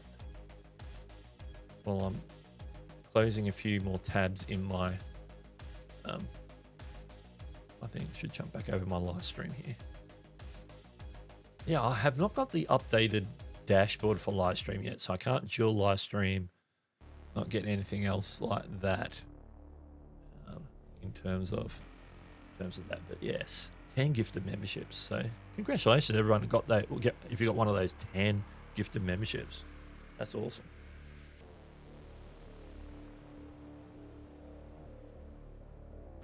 And some things you get, like if I highlight like Philip, who just got you got the members emoji there, so the glasses with the one, which is one for 1 month in the first month. Live Stream Consultants has got one there. Has a number on it. It's too small for me to read. I know Larry says 12, so he's been a member for at least 12. I think the next one up from 12 is 24, because it goes up once you get to the first year. Then it goes up in year increments. Whereas if you go on a channel like Nick's, he's changed his up so that mine says like I think 7 or 8. I've been a member for 7 or 8 years. That's true. That is true. I can get done earlier and get to bed earlier. I know a guy, Bicycles. Welcome to the stream. Hello from Colorado. I would love to visit Colorado one day. One of my favorite creators in the YouTube space, Brian G. Johnson, lives in Colorado, up around Denver somewhere. Nice mountains. You know. Might be good at maybe go and visit Pikes Peak outside Colorado Springs, something like that. I don't know. Colorado, good place to visit. One day we'll do that. Well, I will. I'll have to update the members stuff then. Usually what happens, the main thing that happens is if I put out a video, you'll get it like up to 24 hours early before it goes live to the public, so you get like early bird access. I do post the occasional members posts. So if there's something that members need to know specifically, then I'll do it as a members post. So members will get highlighted that. So you'll be able to see all the old members posts. Sometimes I think there might even be some discount codes for some of those PDFs for members as well. Because I did drop a members one a month or two back. So those who are now got gifted memberships can access those codes, and they get some of those PDFs, or it's all of them, technically for free of charge for being a member. So I have that. Yeah, it's been too long since we did a members live stream, so we're gonna try and work that back into the schedule. On the YouTube side, I'm starting to forget some of the other ones. Maybe I should jump in my studio and quickly check my perks. Sometimes you need to remind yourself what your own perks are, believe it or not. So I'm just going to jump in and have a look. Let's jump in and have a look. Earn tab. Memberships. That's where it is. Members offer. Levels. So you get the loyalty. Everybody gets the loyalty badges and the emojis on the live streams, which you can see now in the chat down if you go click on the emoji button. So there'll be photos and status updates. That would be the members thing. We do the member shoutouts, where I put the members list at the end of most of my videos. I forgot about that. So that's what I call member shoutouts. Sometimes we even shout out the list. If I have updated it, I'll throw it up on, this one. This one's out of date, but it's like this. We give a shout out to channel members. This one's out of date. This is not the current list. So we have that. Oh, the music cuts when I go back. Usually I'm on it long enough for it to end. Members only live streams. If you comment on a video, then I try and prioritize your comment. So give you a reply, heart, all that sort of stuff. And then obviously early access to new videos. So you get first dibs, unless it's like a time critical video that I just have to release straight away. Most videos I upload, I give them members only first. Hewson Nutty Max get all that stuff, and they also get to, if they reach out to me, they will get definite priority in my DMs, and they know how to reach me on my DMs. And they also get their shout out specifically as a Hewson Nutty Max member, and they will get some merch drop discounts when we actually get to do some of those. But at the moment, I don't have a merch drop discount, but there will be some from time to time for the Max members as a specific one. But the thing I did with the PDF guides, I made that available to all members, and they're also they're specifically for YouTube members right now. I haven't put that code on the Buy Me a Coffee one yet. I don't think. Or did I? Maybe I did. We uploaded some of that. Let's have a look.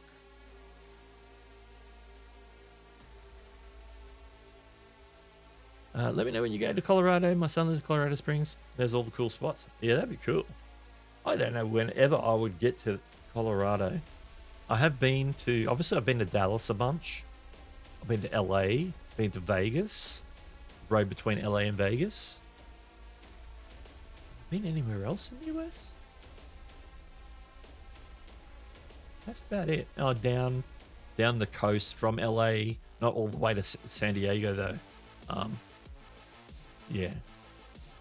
So it's quite a bit of. I'd love to go check out through Arizona and stuff down sort of where you are, New Mexico. Maybe one day I had time to do the drive across to Texas. Maybe I don't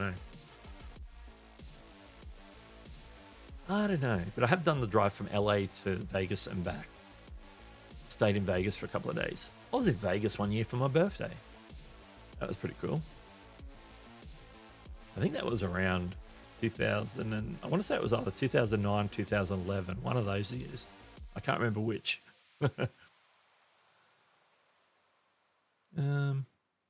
It's a great place to be outside, hiking, biking, skiing. Plus, a lot of YouTube content can be made. Yeah, I think that the natural beauty is sort of the attraction, isn't it? Definitely. Love it. Yes, and you found those things, the custom emojis for members. Every member at any level can access those. Some of those I haven't seen for a while. I love the bronze 10K. I think that's pretty cool. I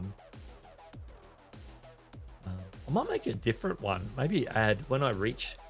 I'm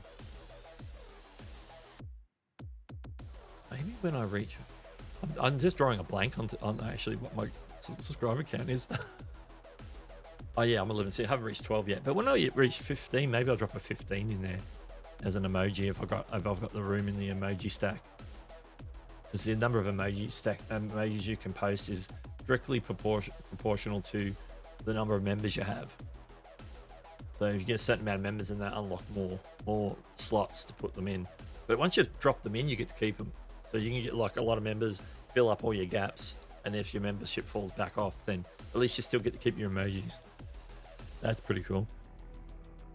Some of these I'd probably maybe swap out at some point. Some get used more than others. Some I recognize a little bit more familiar. I think YouTube didn't like me posting all the emojis. Oh, that's interesting. Because they're there to be spammed in the live chat. In a good way, of course. I know streams that like, because they use their custom emojis as a tool for engagement, to just like get people to participate, and they say like spam the XYZ emoji, or because of, you know, there'll be a reason for it, so you know it makes sense. So, you know, I think that's pretty cool.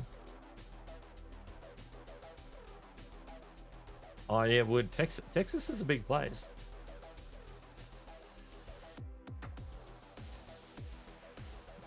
Like I flew last year when I was there. I flew from Houston to Dallas and then back to Houston, and that's not a long flight, but it's still a fair distance, you know. And that was like 45-50 minutes or something, whatever it was. I don't know exactly how long it was. It was just under an hour, I think. And so, yeah, it's one of those things. Texas is a big place, but I know that to fly from Dallas to LA, that's like a 2.5-3 hour flight. So, and then to drive from LA to Vegas was somewhere around the 3 hour mark, I think. So yeah, all these places are big places. There's a lot of open space, despite the population. Some of those places down south there in the desert areas, or through Texas, is big open places. The Artist Haven, Tish is here. Welcome. Good to see you. Love it.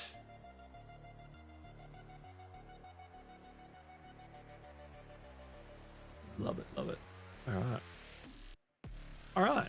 I think it's time we did the thing.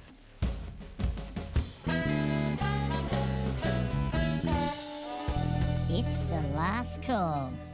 It's the last call. And that means that if you have a comment or question you want to put out there, question for me, or you just want to make a comment in the chat, this is the last chance to do all that sort of stuff in the chat before we wrap things up and get out of here.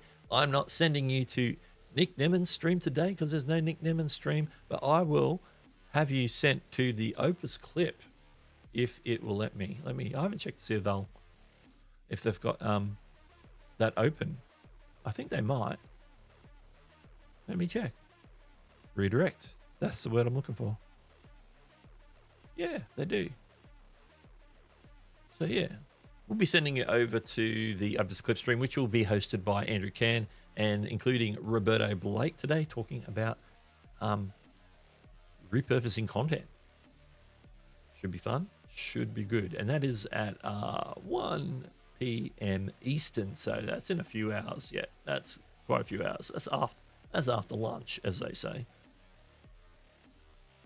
Let's see. Cup of time. Yeah, I'm gonna have something after this. Maybe a cup of tea or something. Last call, y'all, as we like to say.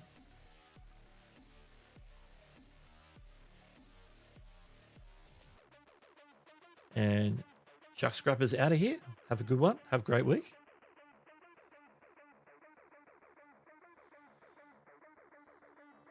There we go. So let's go update the poll. Let's see how the poll's going. I think it's doing about the same. The votes have gone up to 27, so the votes have increased. We're still in the majority for the yay. So even if you put the nays and the meh together, that's only 45% to 56%. Hang on, this doesn't add up. There's actually 101%. There's 101% on there. 56 plus 4 plus 41 is 101%. YouTube, what's going on? All right, so we'll see what's going to happen. How I'm going to format that. But if I've got any Black Friday deals for anything that I'm doing or anything that is creator related, the creator tool, creator service. Then sometime at the end of next week, probably won't do it on this show, but we'll do a separate. I'll do a separate stream. In addition to, I'm also probably planning on doing a separate members only stream as well. Just keep an eye out for notification for any of those to happen. I have to figure out when they're going to slot into my schedule. But I am expecting that we'll be able to slot something in towards the end of the week, somewhere maybe around the old Thanksgiving, Black Friday day itself. Because, of course, Black Friday, you guys are having Black Friday when I'm in my Saturday. So I could probably do like a Black Friday evening stream on my Saturday morning, and then do this stream on my Saturday night, which is your Saturday morning. That could be a possibility. So keep a lookout from maybe Thursday, Friday onwards. That we'll see if we can slot in a Black Friday, Cyber Monday, Cyber Week type deal. Anything that comes across my desk that I think would be useful for creators, who are hopefully all of you. So keep an eye out for that. Anything else going on here? Yeah, YouTube, do the math. Oh, it's adjusted now. Hang on, let me do the math again. Now equals 100 now. 57 and 4 and 39. I believe that's 100. It's funny, you know. I know there was one more vote. It's probably because of the odd number of votes. It's like, well, how do we... And they're rounding. And they're doing rounding. All right, what do we got here? Amazon stream will just go out when it's available, right? Yeah. I don't have a set time for that, and I really do probably need to work that out at some point. Open to suggestions, because I know where a lot of my members are. Not all of them are in the US, but some of them, you know, we've got members in Europe, we've got members in Australia, we've got members everywhere. But we'll try and pick a time that hopefully will be suitable for the member stream. Member stream will be, usually it will be, unless I've got a specific topic, it usually will just talk about whatever we need to talk about in terms of YouTube stuff. Might have specific questions. We could do it as like a ask me anything, or a like an open hours sort of. If you have like pressing technical questions, that I can just like sit down, pull up, maybe do a demo, do that sort of thing in a member stream where I can spend more time maybe demonstrating how I do this or how I do that, or you get stuck doing this and this is, or how do I find that setting? This is where the setting is, because I can show you on my phone, or I can show you on my desktop. I got the capability of doing all those things. So that is a good way for me to sort of help members a little bit more, is with maybe some of the more of the practical stuff. So if you have a practical question, it's always good.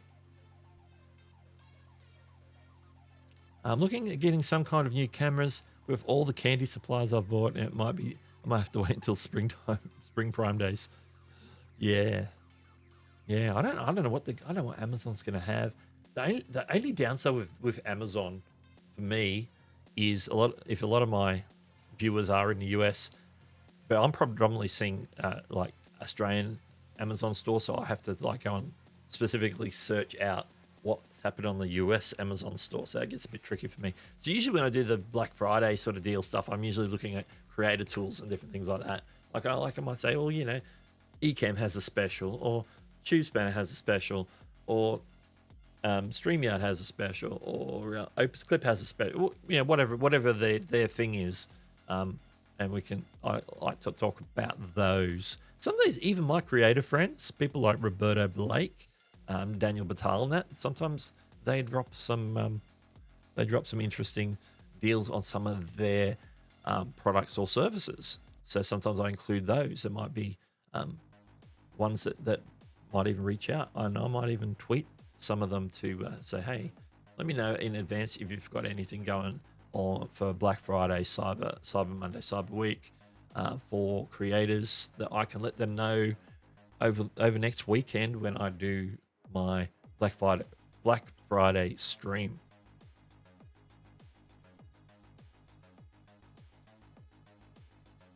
How would you go about doing Black Friday videos? Yeah, I tend to always do mine as streams, because I find that after, particularly after you get to the end of like Cyber Monday or Cyber Week, a lot of the deals finish by the end of that week. And so then that video or live stream essentially becomes out of date and irrelevant because the same specials may not apply the following year. They might not be available. It'll be a different discount. It'll be a different offer. So I tend not to take time to make a video. I tend just to like get some information together, put it in a presentation, and then present it. Like here's a deal for anybody who needs to, repurpose that content. Here's what Opus Clip are offering for their Black Friday deal, and then if you use this code to get the discount or whatever. I find that's easier just to do that in a live stream like this. I can present it in the format, a bit like I do the news, where I can pull it up on screen and show you what the offer is, list out some of the things you need to know about the offer, whether there's a coupon code, what the link is, things like that. So that's usually how I go about it. I usually just research it. I'll often, if I'm an affiliate, I'll get emails from those brands because I'm an affiliate telling me what their Black Friday deal is going to be in advance. Like I should have most of them by now. And a few came in over this week that I need to go through. I had a few last week that had already come in from some of them, and so I can break that down and say, hey, here's this product service is what you use it for. If you haven't checked it out before, then this is what it's all about, and this is what they're offering. And quite often it could be a one-time thing, it could be a ongoing discount, it could be a month-to-month thing, it could be an annual thing. And sometimes I'll have this discount for their monthly, and then an even better discount for if you get it an annual plan.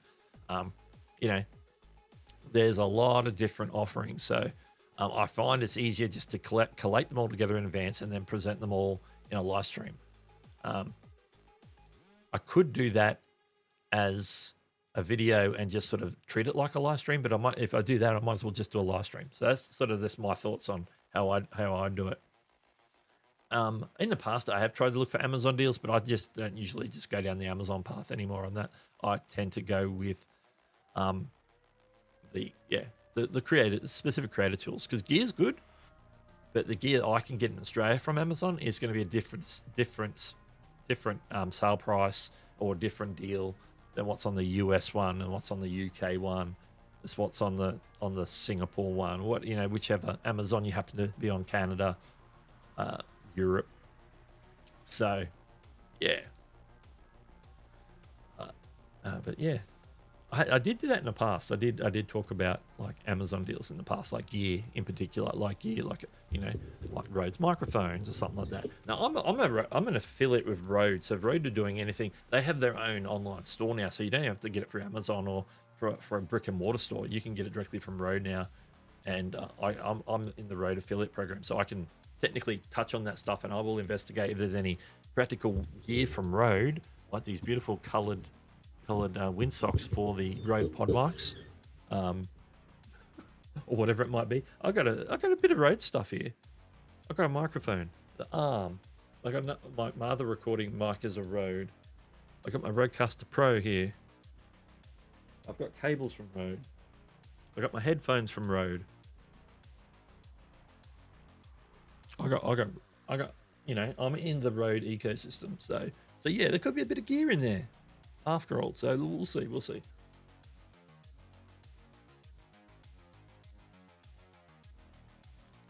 Yeah, that could be a way of doing it too. You could approach it in the sense of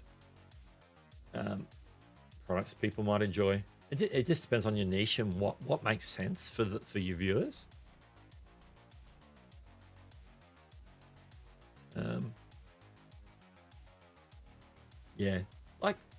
I haven't bought as much from Amazon, but that's a budget issue more than anything else.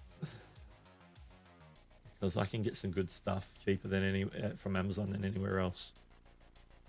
So it is. I tend not to buy tech stuff from Amazon. I've always had issues in the past. Big on B&H. Yeah, if you've got something, you can reach out B&H or Best Buy, one of those places where you can like get it. Or if it's brick and mortar, you can go and pick it up and then return it if something's not working or whatever. Fine.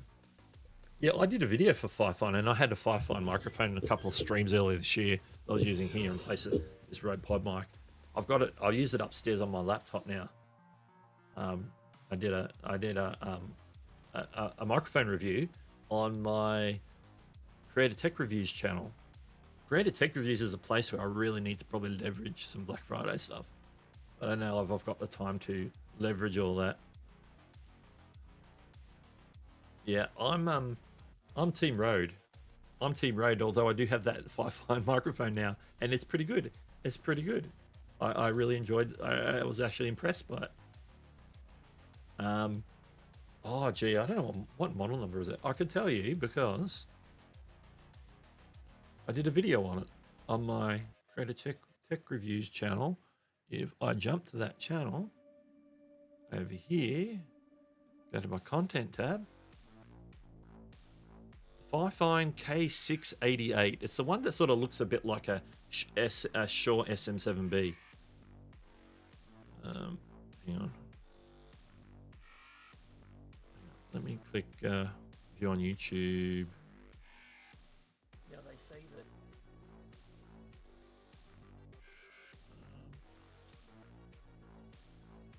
I can see the thumbnail, can't I?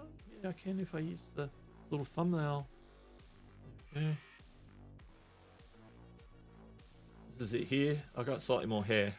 But that's the thumbnail there. It's a Firefine K688. I did like put it up against the this Rode Pod mic, the one I'm using right now. So yeah, that's a pretty cool. Got a free microphone out of it. They just Firefine tend to give you microphones if you do a review, mostly for exposure for them. And I got to keep the microphone. Oh, that's pretty cool. That's not bad for 378 views in 3 months. So it's like, it's not a big view. It's not a big view video, but this is my breakdown. If anybody's looking to do a comparison for the Firefine K688, then it's there on my channel.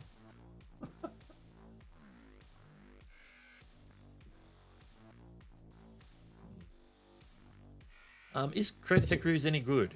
I don't post that often. When I do, because when I do product review, I do product reviews. I make Amazon shoppable videos, so I make videos for Amazon and post them on there and get affiliate commission. But when I make a video for Amazon, I also post it to this channel to like protect my copyright, because sometimes people will take a video off Amazon and then re-upload it to YouTube and then put their own affiliate links on it. And that's content stealing. So I make sure that I put my version of it on my YouTube channel. So the primary reason for that is this, but I also use it and I do put all the affiliate links. So if people do end up making a purchase, then at least I get like, a little bit of a affiliate commission from that. I use Genius Links so then it will go to the local Amazon in that area, or sometimes I'll even have, if I do Rode stuff, I'll even have a link to, in some of the newer Rode stuff on that channel, to my Rode affiliate link in the Rode online store. So yeah, have all that. I have all that. I need to get out of this. But yeah, I haven't posted there for a while. I do have some videos sort of that are filmed that haven't been edited, and then whenever I get those done, then I upload it to Amazon, and then I make two slightly different versions, one for Amazon, one for YouTube. And so that's sort of, it's there to protect my copyright really. But it also provides a service. It also provides people information about that particular product and has affiliate links, so I could at least get a kickback. There's only 151 subscribers on that channel, and I'm not there to build subscribers or anything. I'm just there to provide a little bit of value and to protect my copyright on YouTube for those videos that are posted to Amazon. To get back.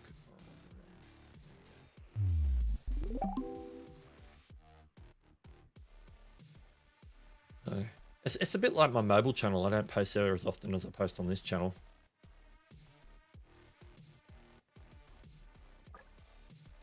You got a few Firefines there. Yeah, I know the gaming one, XLR USB. Yeah, this one's an XLR USB as well. It's more in the vein of the Shure SM7B, so it gives you that sort of vibe. That's pretty cool. I enjoy it.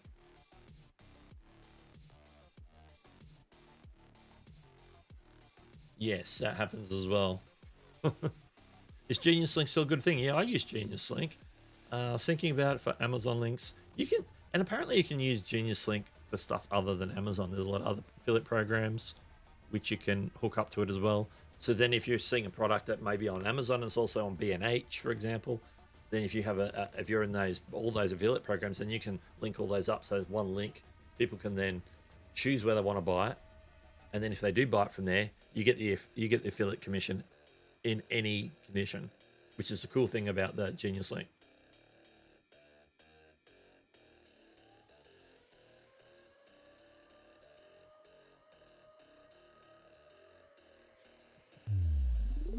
I'm sure we knew that that's what you meant. Yes.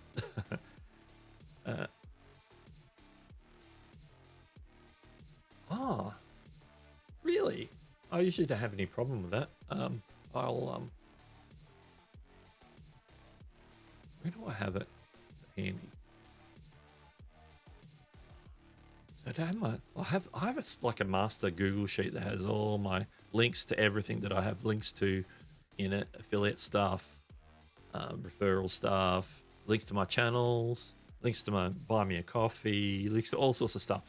But it's in a spreadsheet, but I don't always have it open every time I stream. I really probably should. Yeah, I should. I don't even think I have linked it in my. Have I linked it? You know what? I have not even linked it in my about page. I should probably link them in my about page. I might fix that. Might fix that in the next week. I'm thinking, oh yeah, it'll be in my about page, my other channels.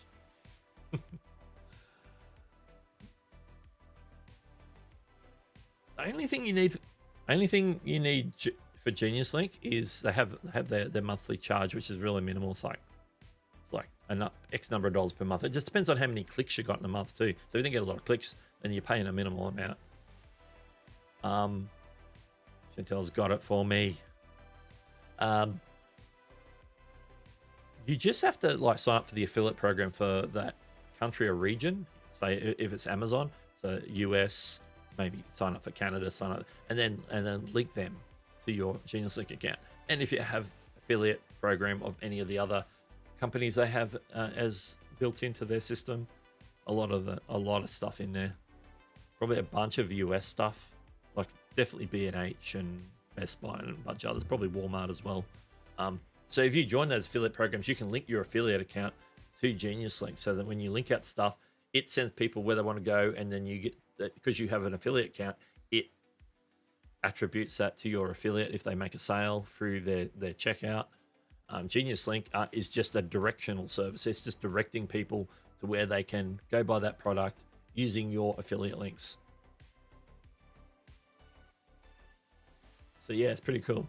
So yeah, you don't have to have any requirements, say like channel size or anything like that. Yeah, so you know, I hardly notice my payments to Genius Link for the linking service, because you're just paying for the integration and the ability to generate that one link for that product that will take people to a landing page or directly to the Amazon version of Amazon in their country where they can purchase it. And if you are also an affiliate in that affiliate program for that particular country or that particular store, then you will get. Now they won't direct to anything apart from, outside of Amazon. If they won't link to a store that you don't have an affiliate account for. So say you have it for Amazon, Best Buy, and B&H, but you don't have Walmart, and that product's available in all those places, it's not going to send them to Walmart because you don't have an affiliate account with them linked up with Genius Link. It's going to send you to the Best Buy, the B&H, and Amazon, because you have affiliates for all those, and they're places where you have the ability to make that commission. So they are working for you in a positive way and making that whole process a whole lot easier.